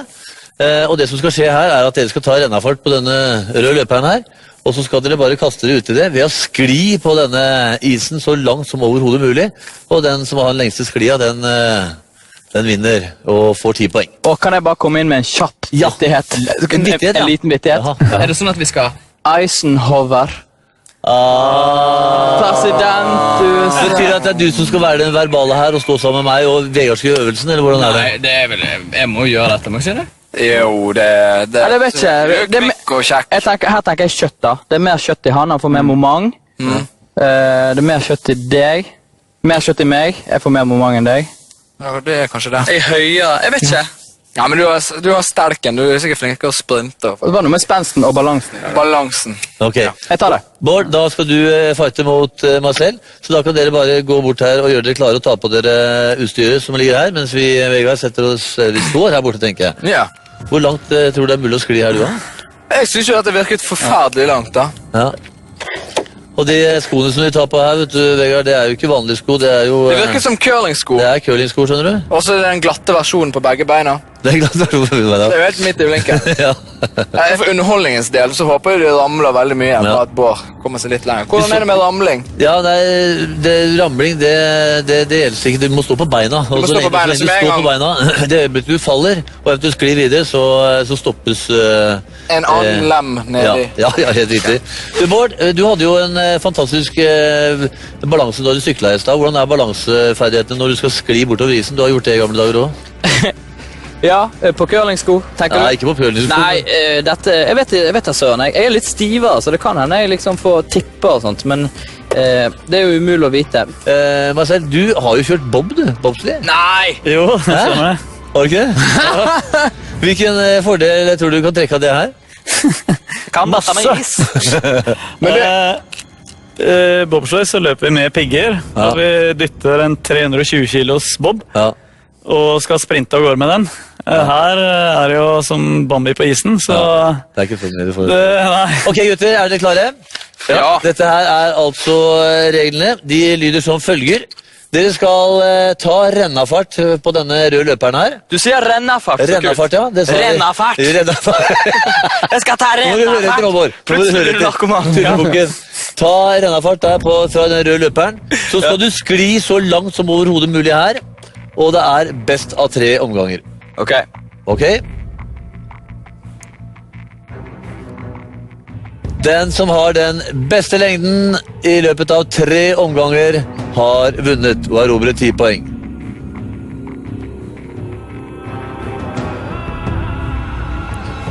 Klar, ferdig, ga! Skli! Og da er det Bård som er dypt konsentrert og skal ut på sin første glitest. Det går sånn passe bra, tror jeg. Vel? Vel, sier han selv, og det blir altså 12,60 for Bård i første omgang. 12,60 må du slå, Marcel. 12,60 sier oss jo ingenting, så det er nå det blir spennende her. Men det er jo verdt å merke seg den lille skruen der, da. Ok, Marcel, er du klar? Ja. Kjør vei. Så kommer han som er vant til å løpe i gang flere 100 kilos bobber. Full fart nå på Marcel, ut på glattisen, og så sklir han og har betraktelig større fart og roterer litt til høyre, men får altså lengden 14,80. Og da vinner han denne første runden. 14,80, ja.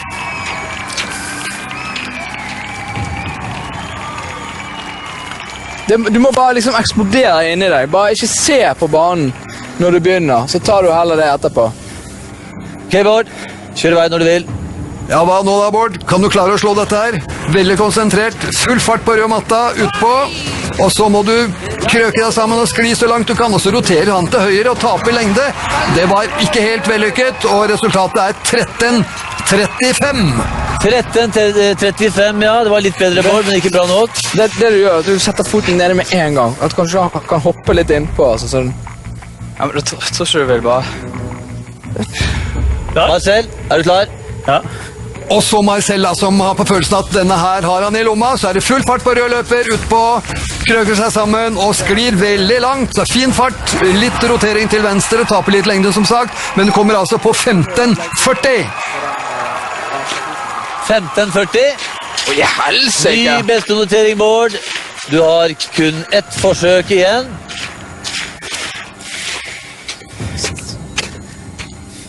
Stein. Gå veien etter Marcel.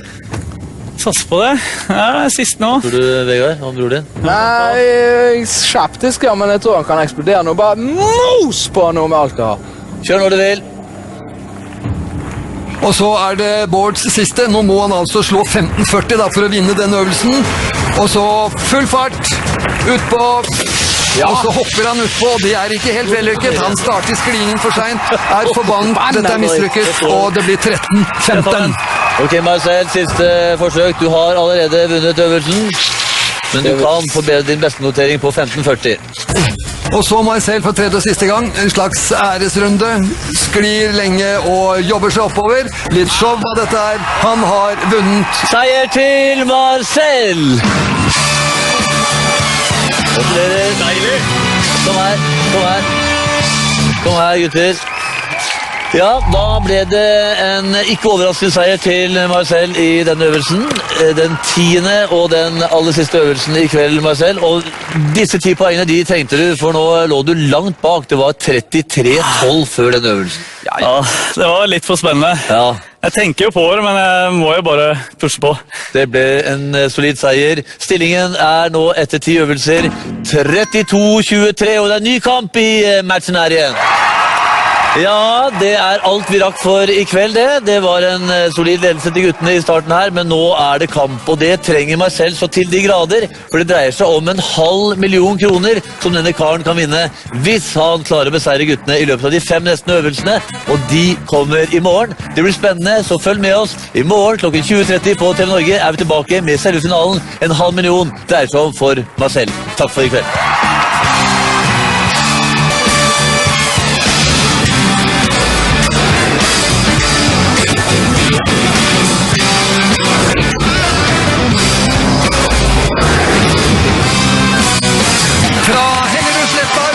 Hvem kan slå Ylvis? Her er han, alfahannen i TV Norges programlederflokk, Fridtjof Wilborn.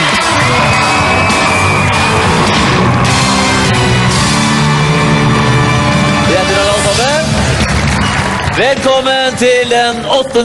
og aller siste sendingen av det spektakulære TV-programmet Hvem kan slå Ylvis? Og hvem som kan slå Ylvis er et spørsmål vi langt på vei har fått svaret på. Bård og Vegard har vært overraskende gode, og de går inn i kveldens store finale med 1 tap og 2 seire. I kveld får vi vite om Marcel da Cruz, den personlige treneren fra Kongsberg, også kan beseire brødrene og vinne 500 000 kroner! Vi skal snart få inn kveldens hovedpersoner, men aller først, her er det som skjedde i går kveld. I går så vi multitalentet Marcel da Cruz slå Bård Ylvisåker i en knalltøff runde med simultanrodeo. Det gikk imidlertid dårlig for Marcel i minimotorsyklen, der han bare toppet krasjstatistikkene. Ylvis-brødrene hadde derimot lite å stille opp med i høydeoppøvelsen, der Marcel endelig fikk dratt nytte av sin høyde og spenst og vant en soleklar seier. I neste øvelse rullet tungt skyts inn på banen, noe Vegard ble oppriktig glad for. Med godt øye for presisjon lempet han sine teddybjørner i mål til en overlegen vinnertid. Når identifisering av dyr skulle gjøres, viste seg at Marcel var den av partene som trakk det lengste strået og regelrett feide Bård av banen. Gris? Det betyr seier til Marcel for seg! Det ble en meget dramatisk kamp i lysblåsingen, der det viste seg at favoritten Marcel måtte gi tapp for en meget innbitt og kamplysten Vegard. 5 sekunder. Vegard stakk også av med seieren i presidentkvissen. Og det ble seier til Ylvis-gutter! Noe som la et tungt press på skulderen til nordmannen fra Brasil. Neste øvelse skulle utkjempes på glattisen, og som noenlunde forventet gikk denne øvelsen i Marcels favør, noe som igjen åpnet muligheten for å sende Ylvis-brødrene i kjelleren en gang for alle. Det er på tide å få dem inn. Her er de ukopierbare brødrene Ylvisåker!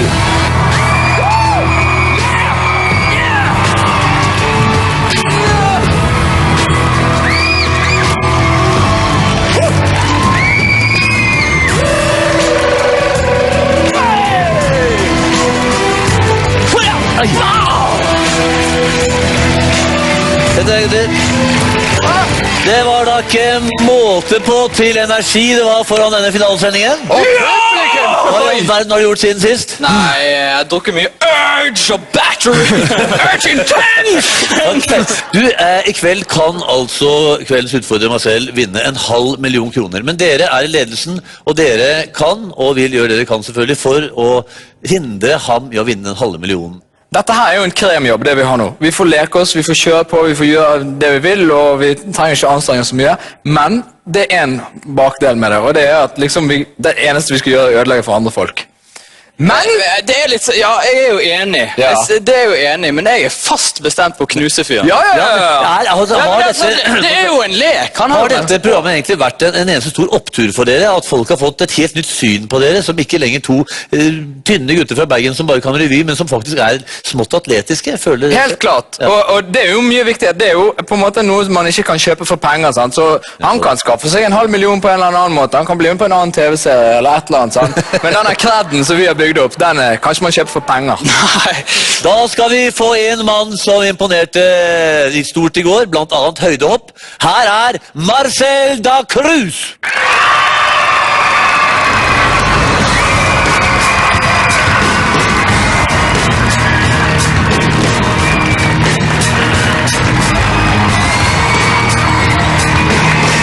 Velkommen, Marcel. Ja. Takk. Ja, du ligger under 23-32 foran kveldens sending. Det er ikke mange poengene. Hva har du tenkt å gjøre annerledes enn i går, hvor du egentlig var bak disse gutta hele tiden? Siden jeg er program 2, så skal jeg ikke være så snill lenger. Nei. Ja, men han hadde mye mer sånn aggressiv tone på nå var han litt mer der. Så det er klart, kanskje ikke se nye sider. Hvordan vil det være for deg å vinne 500 000 egentlig? Det betyr veldig, veldig mye. Ja. Det er klart. Ja. Jeg er jo ikke akkurat rik som mange andre, sånn som de. Så det er klart. For meg så er det mye penger. For dem så er det et show, liksom. Ja. Og så er det sånne rare øvelser som kan avgjøre også. Så her gjelder det å holde tunga rett i munnen. Og ikke minst fordi at du har en kone der som sitter på tribunen og er minst like nervøs som deg, Gry. Hun har... Det var en bil du ønsket deg.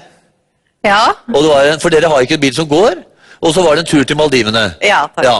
Er det noe annet du kan ta med sånn i forbifarten? Ja, kan legge inn litt shopping. Oi!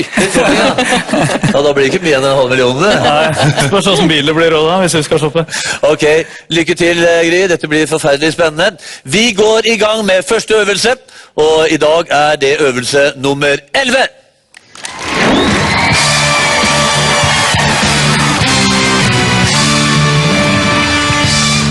Ja, første øvelse i kveld er en memory-øvelse, der vi skal teste hvem som har best hukommelse. Og mens utstyret, Marcel, rigges på plass her, så skal vi ta en kort kikk på det litt utradisjonelle poengsystemet vårt. Gjennom det avanserte poengsystemet kan ikke vinneren kåres før langt ut i konkurransen, og slik fungerer det. Den første øvelsen gir 1 poeng, den andre 2, den tredje 3 poeng og så videre helt fram til øvelse 15, som dermed gir hele 15 poeng. Det skal totalt deles ut 120 poeng, og den første som kommer over 60 poeng har vunnet. Nå må dere følge nøye med, gutter. I denne hyllen her så er det plassert 25 gjenstander. Dere får 60 sekunder på dere til å memorere i hvilken hylle hver gjenstand er plassert. Og etter at tiden er ute, får dere utlevert de samme 25 gjenstandene, og dere får 2 minutter til å plassere dem på samme sted som de sto originalt i disse tomme hyllene. Ok? Det er forstått? Ja.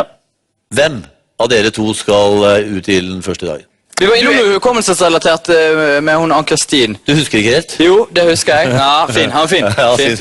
Men der var vel hun som sklei ut. Det var ikke jeg som gjorde at... Cut the crap, du er best til å huske ting. Altså, det har vi sjekket. Jeg prøver på det. Nå tar øvelsen. Vegard setter seg ned i pressestolen. Lykke til! Ja. Når jeg drar opp denne gardinen, så har dere 60 sekunder på å huske gjenstandene og hvilken hylle de forskjellige gjenstandene er plassert i. Er det forstått? Ja. Ok.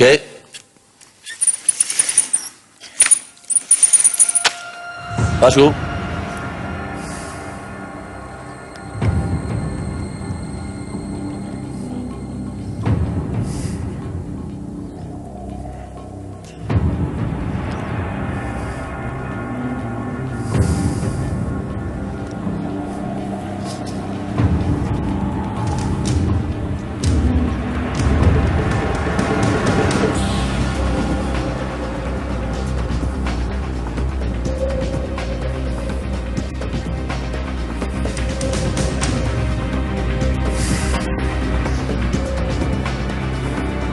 20 sekunder igjen.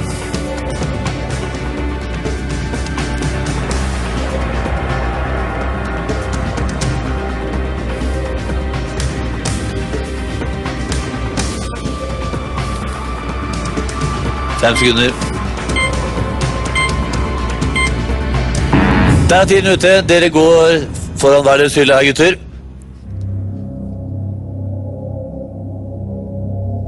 Da, gutter, er dere klare? 2 minutter fra nå.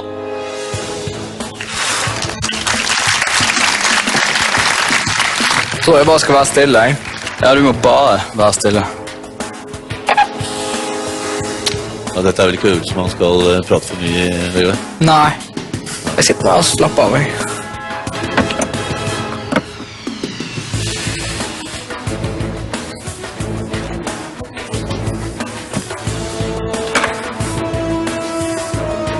Et 30.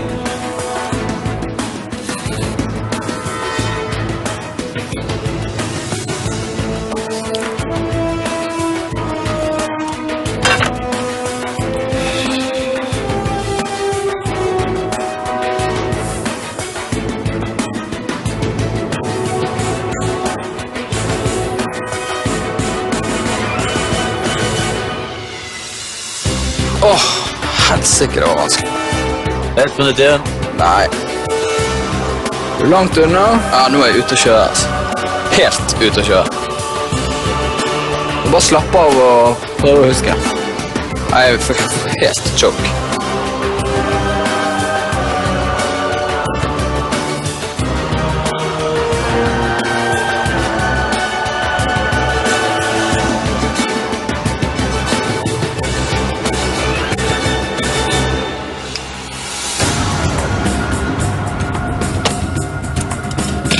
«25 sekunder igjen.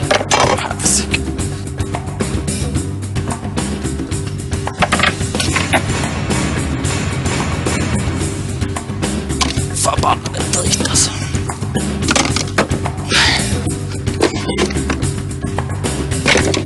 Nå får vi håpe du har flere riktige her.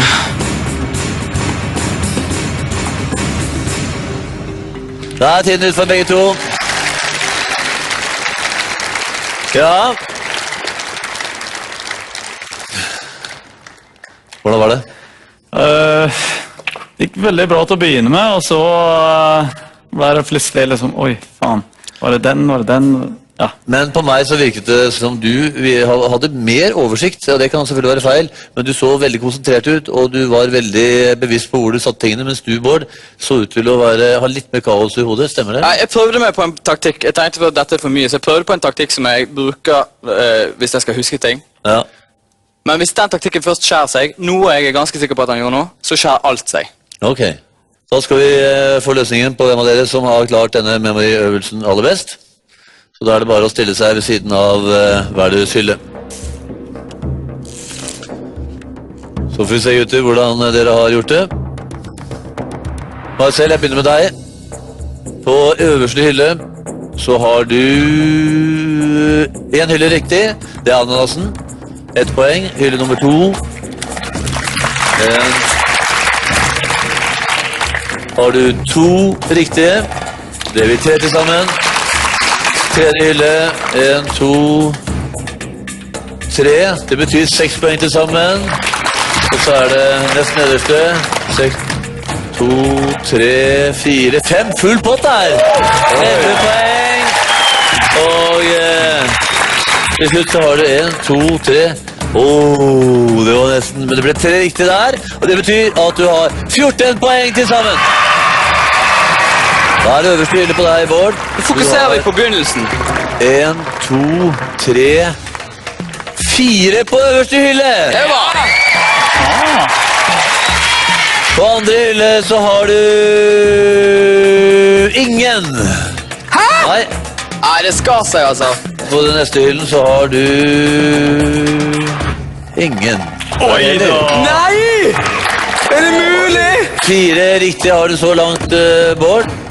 Og da er det, må ikke du på, nå må passe deg litt. I alle dager, da er det heller ingen. Seier til Marcel! Den trengte jeg. Det var veldig bra. Ja vel. Det var en imponerende hukommelse fra deg. Etter hvert startet litt treit, og så var det fryktelig med treff på slutten. Jeg begynte egentlig der, ja. Ja, det var lurt det. Det betyr, etter at Bård ble knust på den øvelsen, så får Marcel 11 velfortjente poeng, og stillingen er nå at 34-32. Fantastisk. Og vi fortsetter med øvelse nummer 12.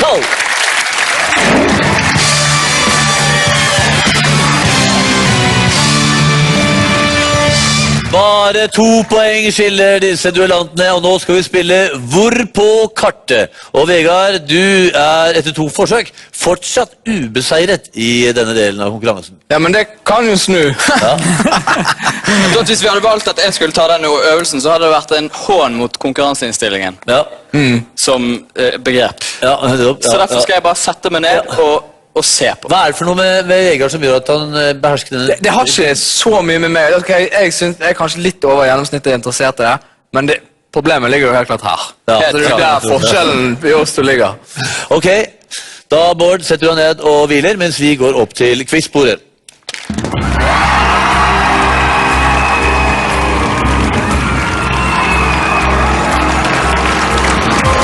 Ok, gutter. På skjermene foran dere så kommer det opp et europakart uten landegrenser og stedsnavn, og jeg stiller dere som vanlig et spørsmål, der svaret er et geografisk punkt. Dere skal så markere hvor dere tror stedet ligger. Er dere klare for første oppgave? Ja. Ja vel. Da kjører vi vei. Her er oppgave nummer 1. En av trønderbandet DDEs sanger har navn etter en stor norsk motorvei. I hvilken by finner vi veiens nordligste endepunkt?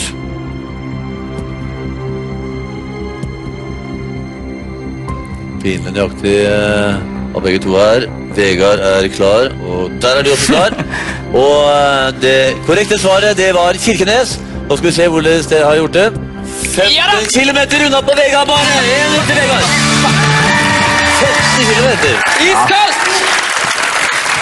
Ja, bra start. Så, hvor finner vi metropolen vikingene kalte Miklagard?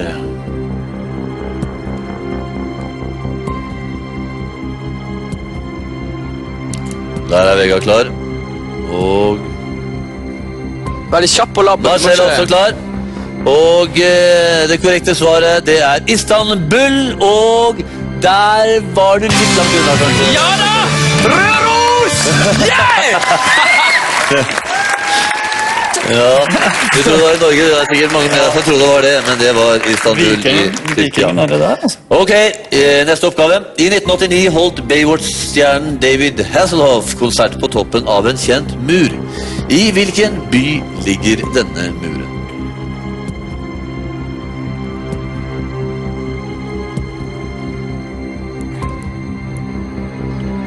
Begge er klare. Det korrekte svaret er Berlin. Mesteparten av muren er jo da borte. Nei! Marcel vinner! 2-1.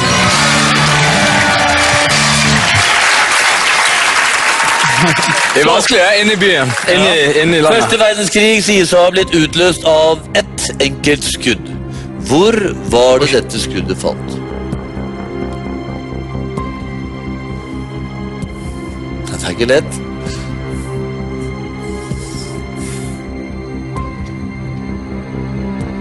Marcel er klar, og Vegard er også klar. Det korrekte svaret er Sarajevo, og Vegard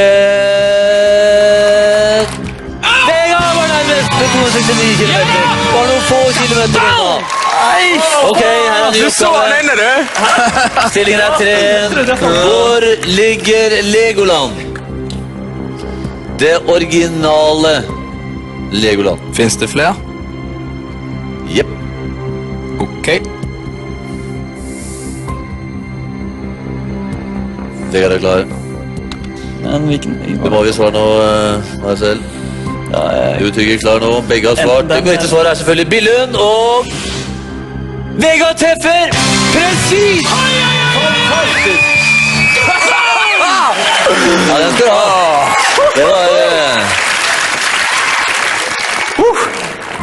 4-1 er stillingen. Det dreier seg om 12 poeng. Neste oppgave. Hvor var det russerne drev tyskerne tilbake i slaget som ofte blir kalt vendepunktet i andre verdenskrig?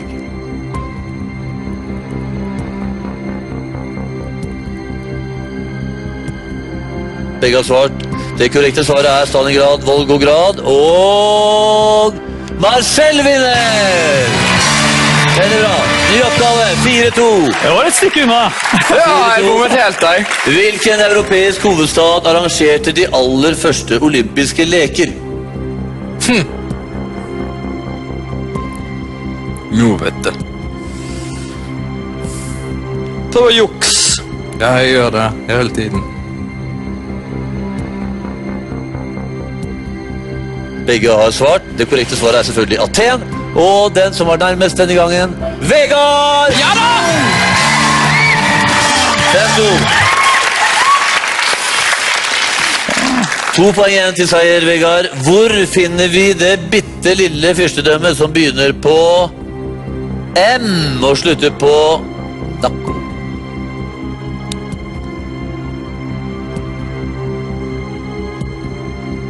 Marcel er klar.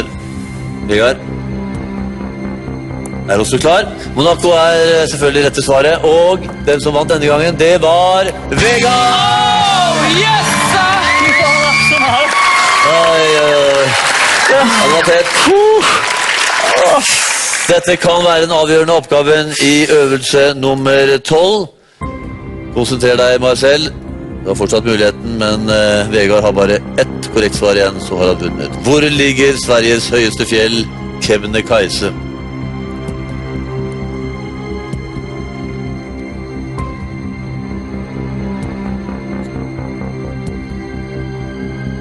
Sveriges høyeste fjell, Kebnekaise. Hvor ligger det?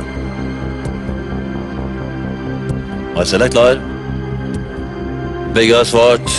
Og det korrekte svaret er Kebnekaise, selvfølgelig. 2111 meter over havet. Og Vegard!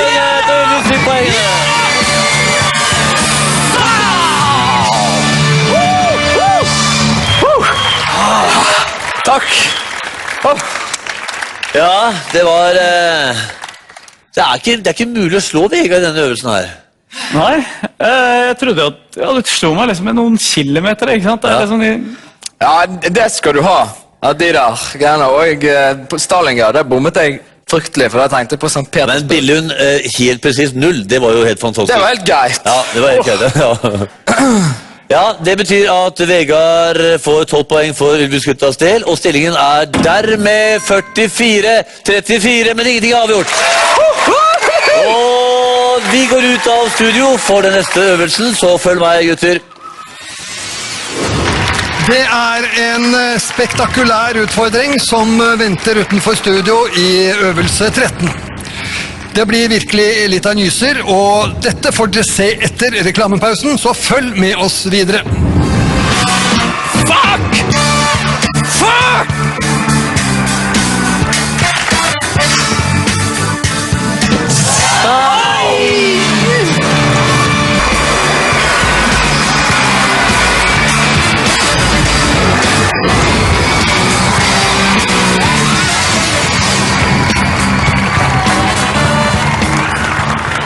Velkommen tilbake til Hvem kan slå Ylvis? Vi har gjennomført 12 øvelser. Det står 500 000 på spill, og stillingen mellom Marcel de Cruz fra Kongsberg og Brasil og Ylvis-gutta er veldig, veldig jevn. 44-34 så langt i favør av Ylvis-gutta.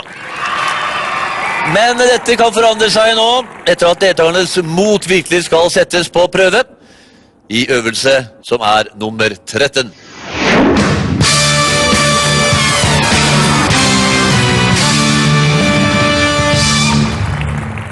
Det handler altså om 13 poeng her, gutter, og her er det om å gjøre å klatre raskest mulig opp dette 12 meter høye tårnet, og når dere kommer opp på toppen der, så skal dere stå oppreist, ringe bjellen, og skal dere stå der i 30 sekunder. Den av dere som er raskest, vinner øvelsen. Hvordan er med høydeskrekken din, Marcel? Ja, jeg tror jeg kommer til å slite litt, men vi får se. Det som skjer. Det er ikke noe, det å ha høydesekk er ikke noe moro, men du må gjennom det. Ja. Og jeg er sikker på at du klarer det. Hvordan er det med dere, gutter? Hvem av dere har... Han må jo ikke gjennom det. Han kan jo bare gi seg også, halvveis. Nei, altså, jeg tror jeg er mer sånn quiz-gutt, altså. Ja, jeg tror jeg skal ta det, men jeg gruer meg nå så inn i et eller annet. Gjør det? Ja, jeg kjenner det i hele kroppen. Ja, det skjønner jeg veldig godt, og det ser jeg meg selv i også. Men dere skal i ilden nå, gutter, og måtte den beste vinne. Så lykke til. Ta plass ved hvert deres tårn og ta på sikkerhetsutstyret. Vegard, du og jeg, vi plasserer oss litt unna for å bivåne det hele, og det var aldri noe tvil om hvem av dere som skulle ta denne her, du vil ikke? Nei, altså, han har jo klatret en del, men det er noe med at når du ikke har gjort det på lenge, så er det... Jeg har heller aldri hatt problemer med høyder når jeg har klatret mye og vært mye i høyden og sånt, men når jeg gjorde det for første gang på et år, sist gang når vi hadde stillaskene, da var det helt... Ja, for da skrek du, husker jeg. Ja, da skrek jeg som en I wheels like a peak. Ja, og så er det du ned igjen. Ja, men det er da det skjer, for du klatrer, her får de sikkert også den samme følelsen. De klatrer oppover, de ser inn mot greiene, de klarer å konsentrere seg, men når de skal opp på den lille plattformen der og stå, det er helt umenneskelig. For den er ikke stor, altså hvor stor kan den være egentlig? Den er omtrent så stor ganger sånn. Ja. Er dere klare, gutter? Ja. Lykke til! Klar, ferdig, gå! Og så gjelder det å komme av gårde, da. Det er... Han ligger litt før deg, så du må bare gasse opp. Bård ser vi, og det er meg selv. Ser opp, han skal unngå, se ned, unngå å bli svimmel. De er ganske like. Det ser ut som Bård har fått litt forsprang nå. Meg selv klyver godt, men det er vanskelig å plassere denne svære, digre kroppen oppe på toppen med skostørrelse 45. Se fremover! Og så skal de ringe i bjellen når de kommer opp. Kom igjen nå! Og det betyr, så her det er godt jobbet av meg selv, som står der, og nå står også Bård der oppe. Og så skal han gripe fatt, og så skal han gjelder å finne bjellen, og så skal du stå i 30. Marcel er i gang, og det er 22 sekunder. Nei, du skulle ringe først! Og så, det er litt misforståelse med Ylvis-brødrene her, men nå har altså Marcel har 14, han har 12 sekunder igjen, og det er, vi står nå, så konsentrer Marcel, så går dette din vei, da får du de 13 poengene du fortjener. Det er kjempeflott gjort av Marcel med høydeskrekk, og han står da 1 sekund igjen, og der er tiden ute. Marcel vinner. Fenomenalt gjort.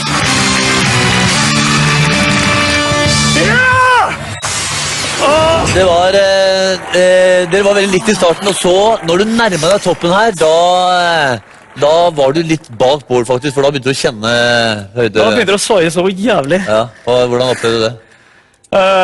Da jeg begynte å svette litt, men jeg bare tenkte, ok, bare gå på, og så gjør sånn, og sånn, og sånn.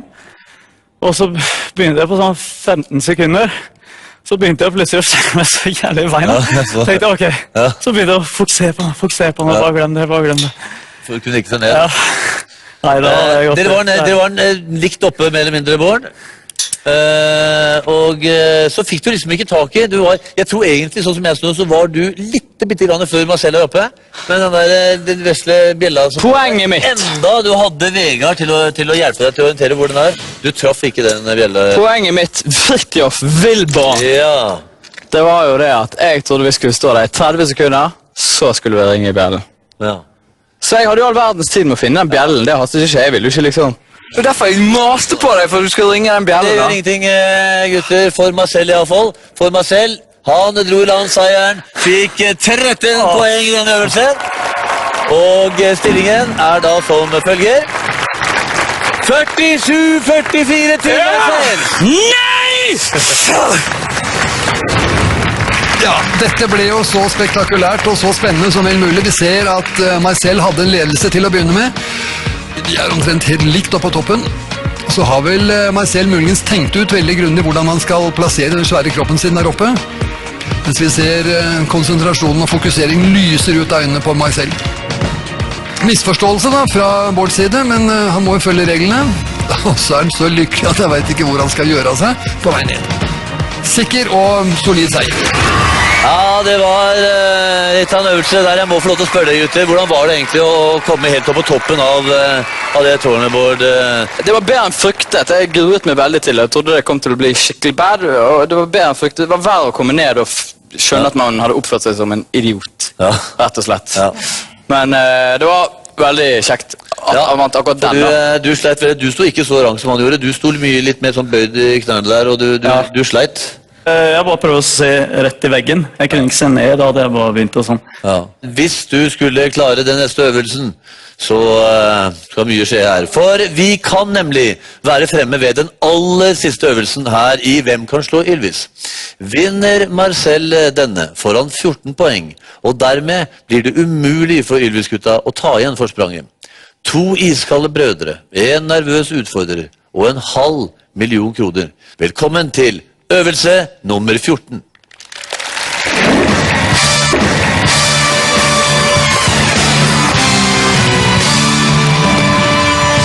Vi er fremme ved terningen, og målet i dette terningsspillet er å komme til 40 poeng. Og gutter, dere kan slå terningen så mange ganger dere vil på rad, men slår dere 6, da mister dere alle poengene dere har samlet opp. Hvis dere derimot lar turen gå til motstanderen før dere slår 6 på terningen, da beholder dere poengene deres. Og et eksempel her, slår jeg en 4 og en 5, så får jeg 9 poeng. Men slår jeg så en 6, så får jeg 0. Men hvis jeg lar terningen gå over til motstanderen, uten å slå 6, da beholder jeg de 9 poengene, uansett hva jeg slår i de neste rundene. Er det forstått? Ja. Ok, gutter. Hvem av dere skal i ilden her? Selvtilliten min etter den forrige øvelsen er noe begrenset. Det skjønner jeg veldig godt. Og Vegard er jo på en spree i kveld, så jeg tror kanskje vi skal la han ta terningen. Spree! Du er på en spree? Ja, har ikke du vunnet alt du har gjort? Jeg har vunnet alt jeg har gjort. Yay! Har jeg det? Jeg tror det. Og det er spree. Og det er spree. Jeg tror det er en spree. Ok. Så Vegard tar denne her. Vegard tar den. Da, Bård, går du og setter deg bort i pausestolen. Signal. Marcel, da skal du starte. Og her er det altså en terning. Hvis du vinner denne øvelsen her, Marcel, da er du en halv million kroner rikere. Ok? Ja.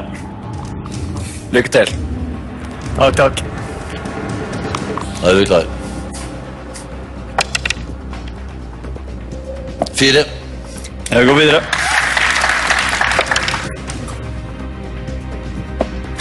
En 6.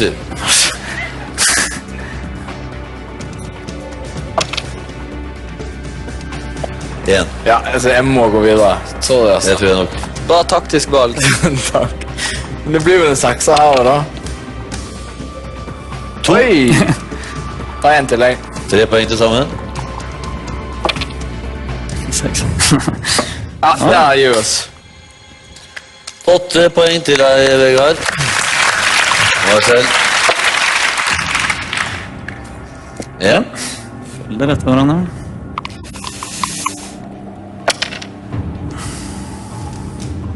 2. Du følger Vegard. Og du fortsetter, skjønner jeg. Se nå. 1. Ja, jeg fortsetter. 4 har du nå. 5. Jeg fortsetter.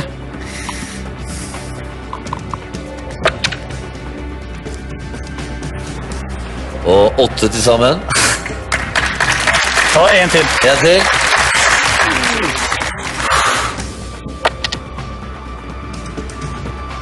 Vær så god.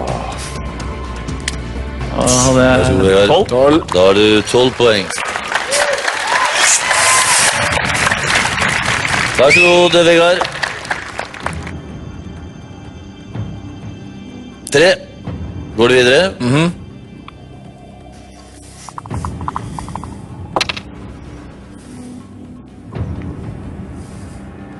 En.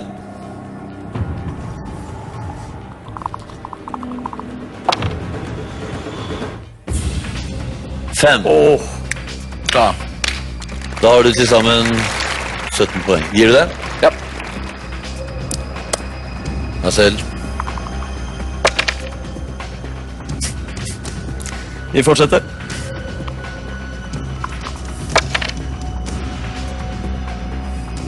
4. Fortsetter. Da har du 18, Marcel. Går du videre? Ja.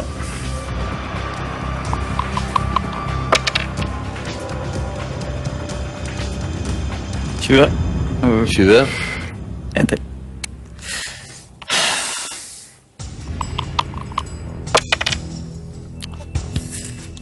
Fire. 24 til sammen. Vær så god. Ok. Vegard, du har 17 fra før.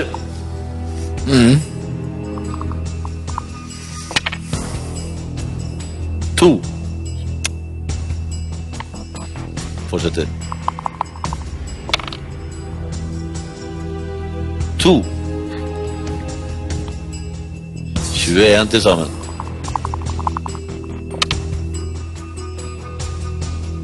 En. Fortsetter du? 22 har du til sammen da. Da har du til sammen 24. Går du videre? Han har da 24. Ja, det er fint da. Ok, Marcel, det er din tur. 24 er stillingen etter at begge har slått like mange ganger. Vær så god.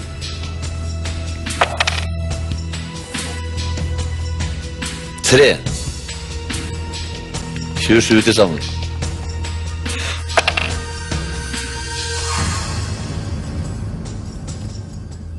Og det var en sekser. Da går det ned på 24 igjen, Marcel. Vær så god, Vegard.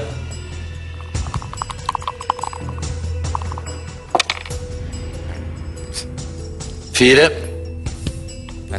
28 til sammen.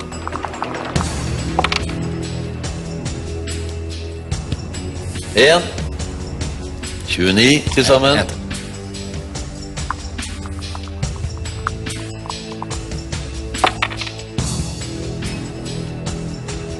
Fire. 33. Hva gjør du, Vegard? Bank. Gir det. Marcel, vær så god. Og det var Marcel som begynte. 5. 29. Går vi det? Ja.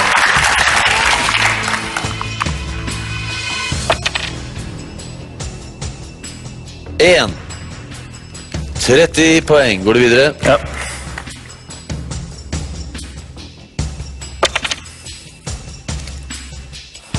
To. 32. Går du videre?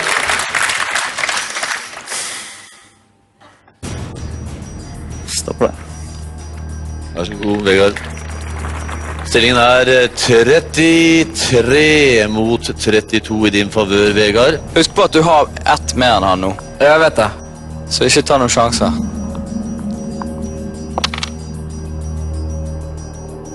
Tre. 36 poeng har du, Vegard. En gang til. Hvis du nå kommer over 40, så har du vunnet, Vegard. 36 har du så langt.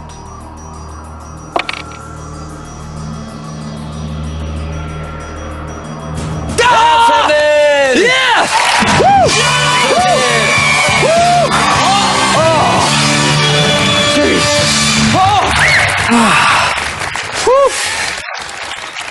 Ja, det var spennende spill der.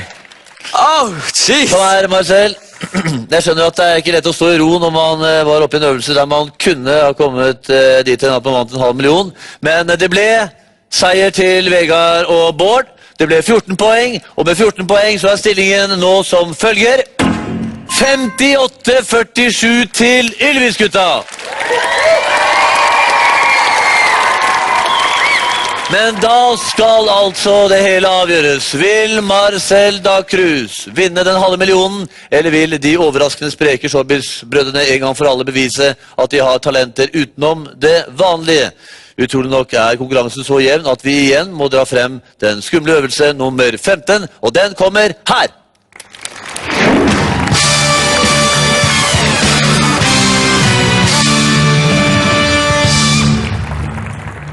Da skal det hele avgjøres med, tro det eller ei, en sprettball.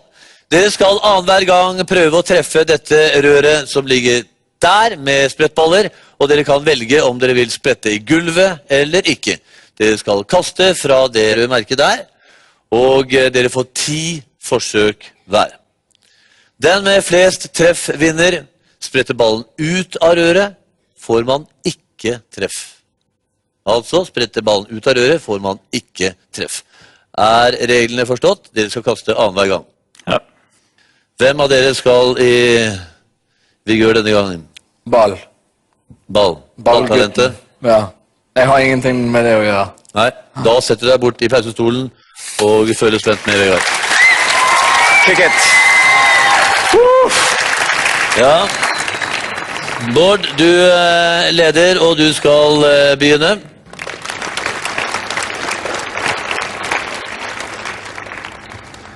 Hardt i kanna. Det er 10 baller hver. Når jeg vil.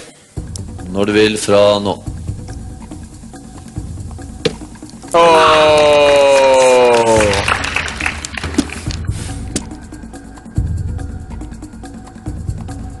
Nei, faen.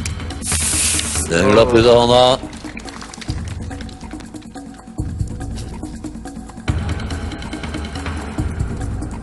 Nei!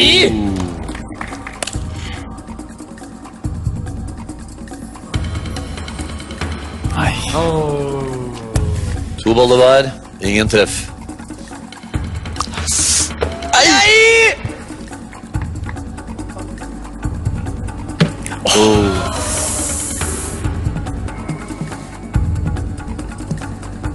Nei!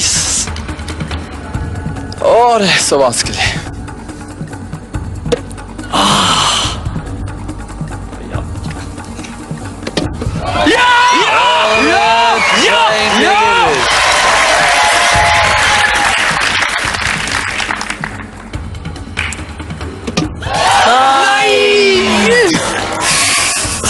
Og så sitter jeg og sier nei på hans vegne.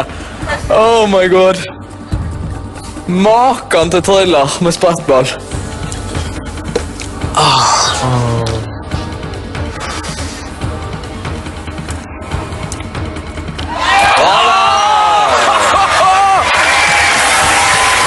Vent litt. 4 baller igjen. Stillingen er 1-1.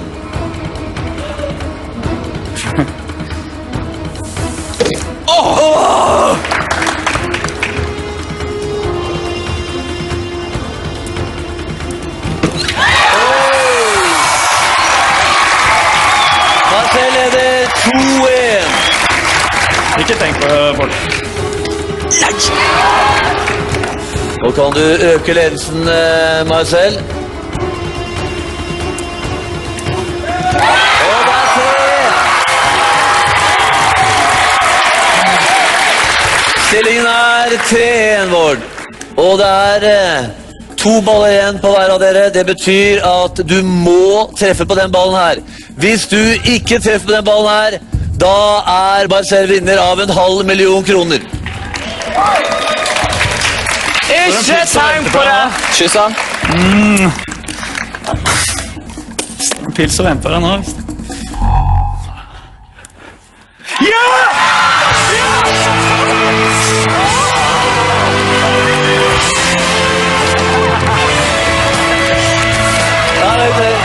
Gratulerer, Gry. På vei gutter. Nå vil mamma ta på. Fantastisk. Det var litt av en thriller. Himmelhavet, hvordan var det for deg, Gry? Jævlig. Det var jævlig? Ja, helt jævlig. Det har vært en fantastisk kveld, gratulerer. Ja, der er gutten som er ute møte mot 500 000 kroner. Det hele er avgjort.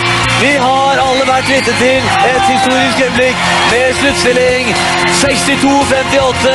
Så har Marcel Dacruz på mesterlig slått Bård og Vegard på hjemmebane og tar dermed med seg 500 000 kroner hjem til Kongsberg. Takk til dere som så på. Gratulerer til Marcel og takk til Ylvis Gutnes. Takk for oss og gratulerer Marcel!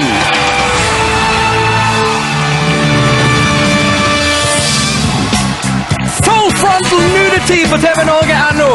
Neida, det er det ikke. Men det er mye annet ekstra snacks der inne, så gå inn TV Norge.no. Ok?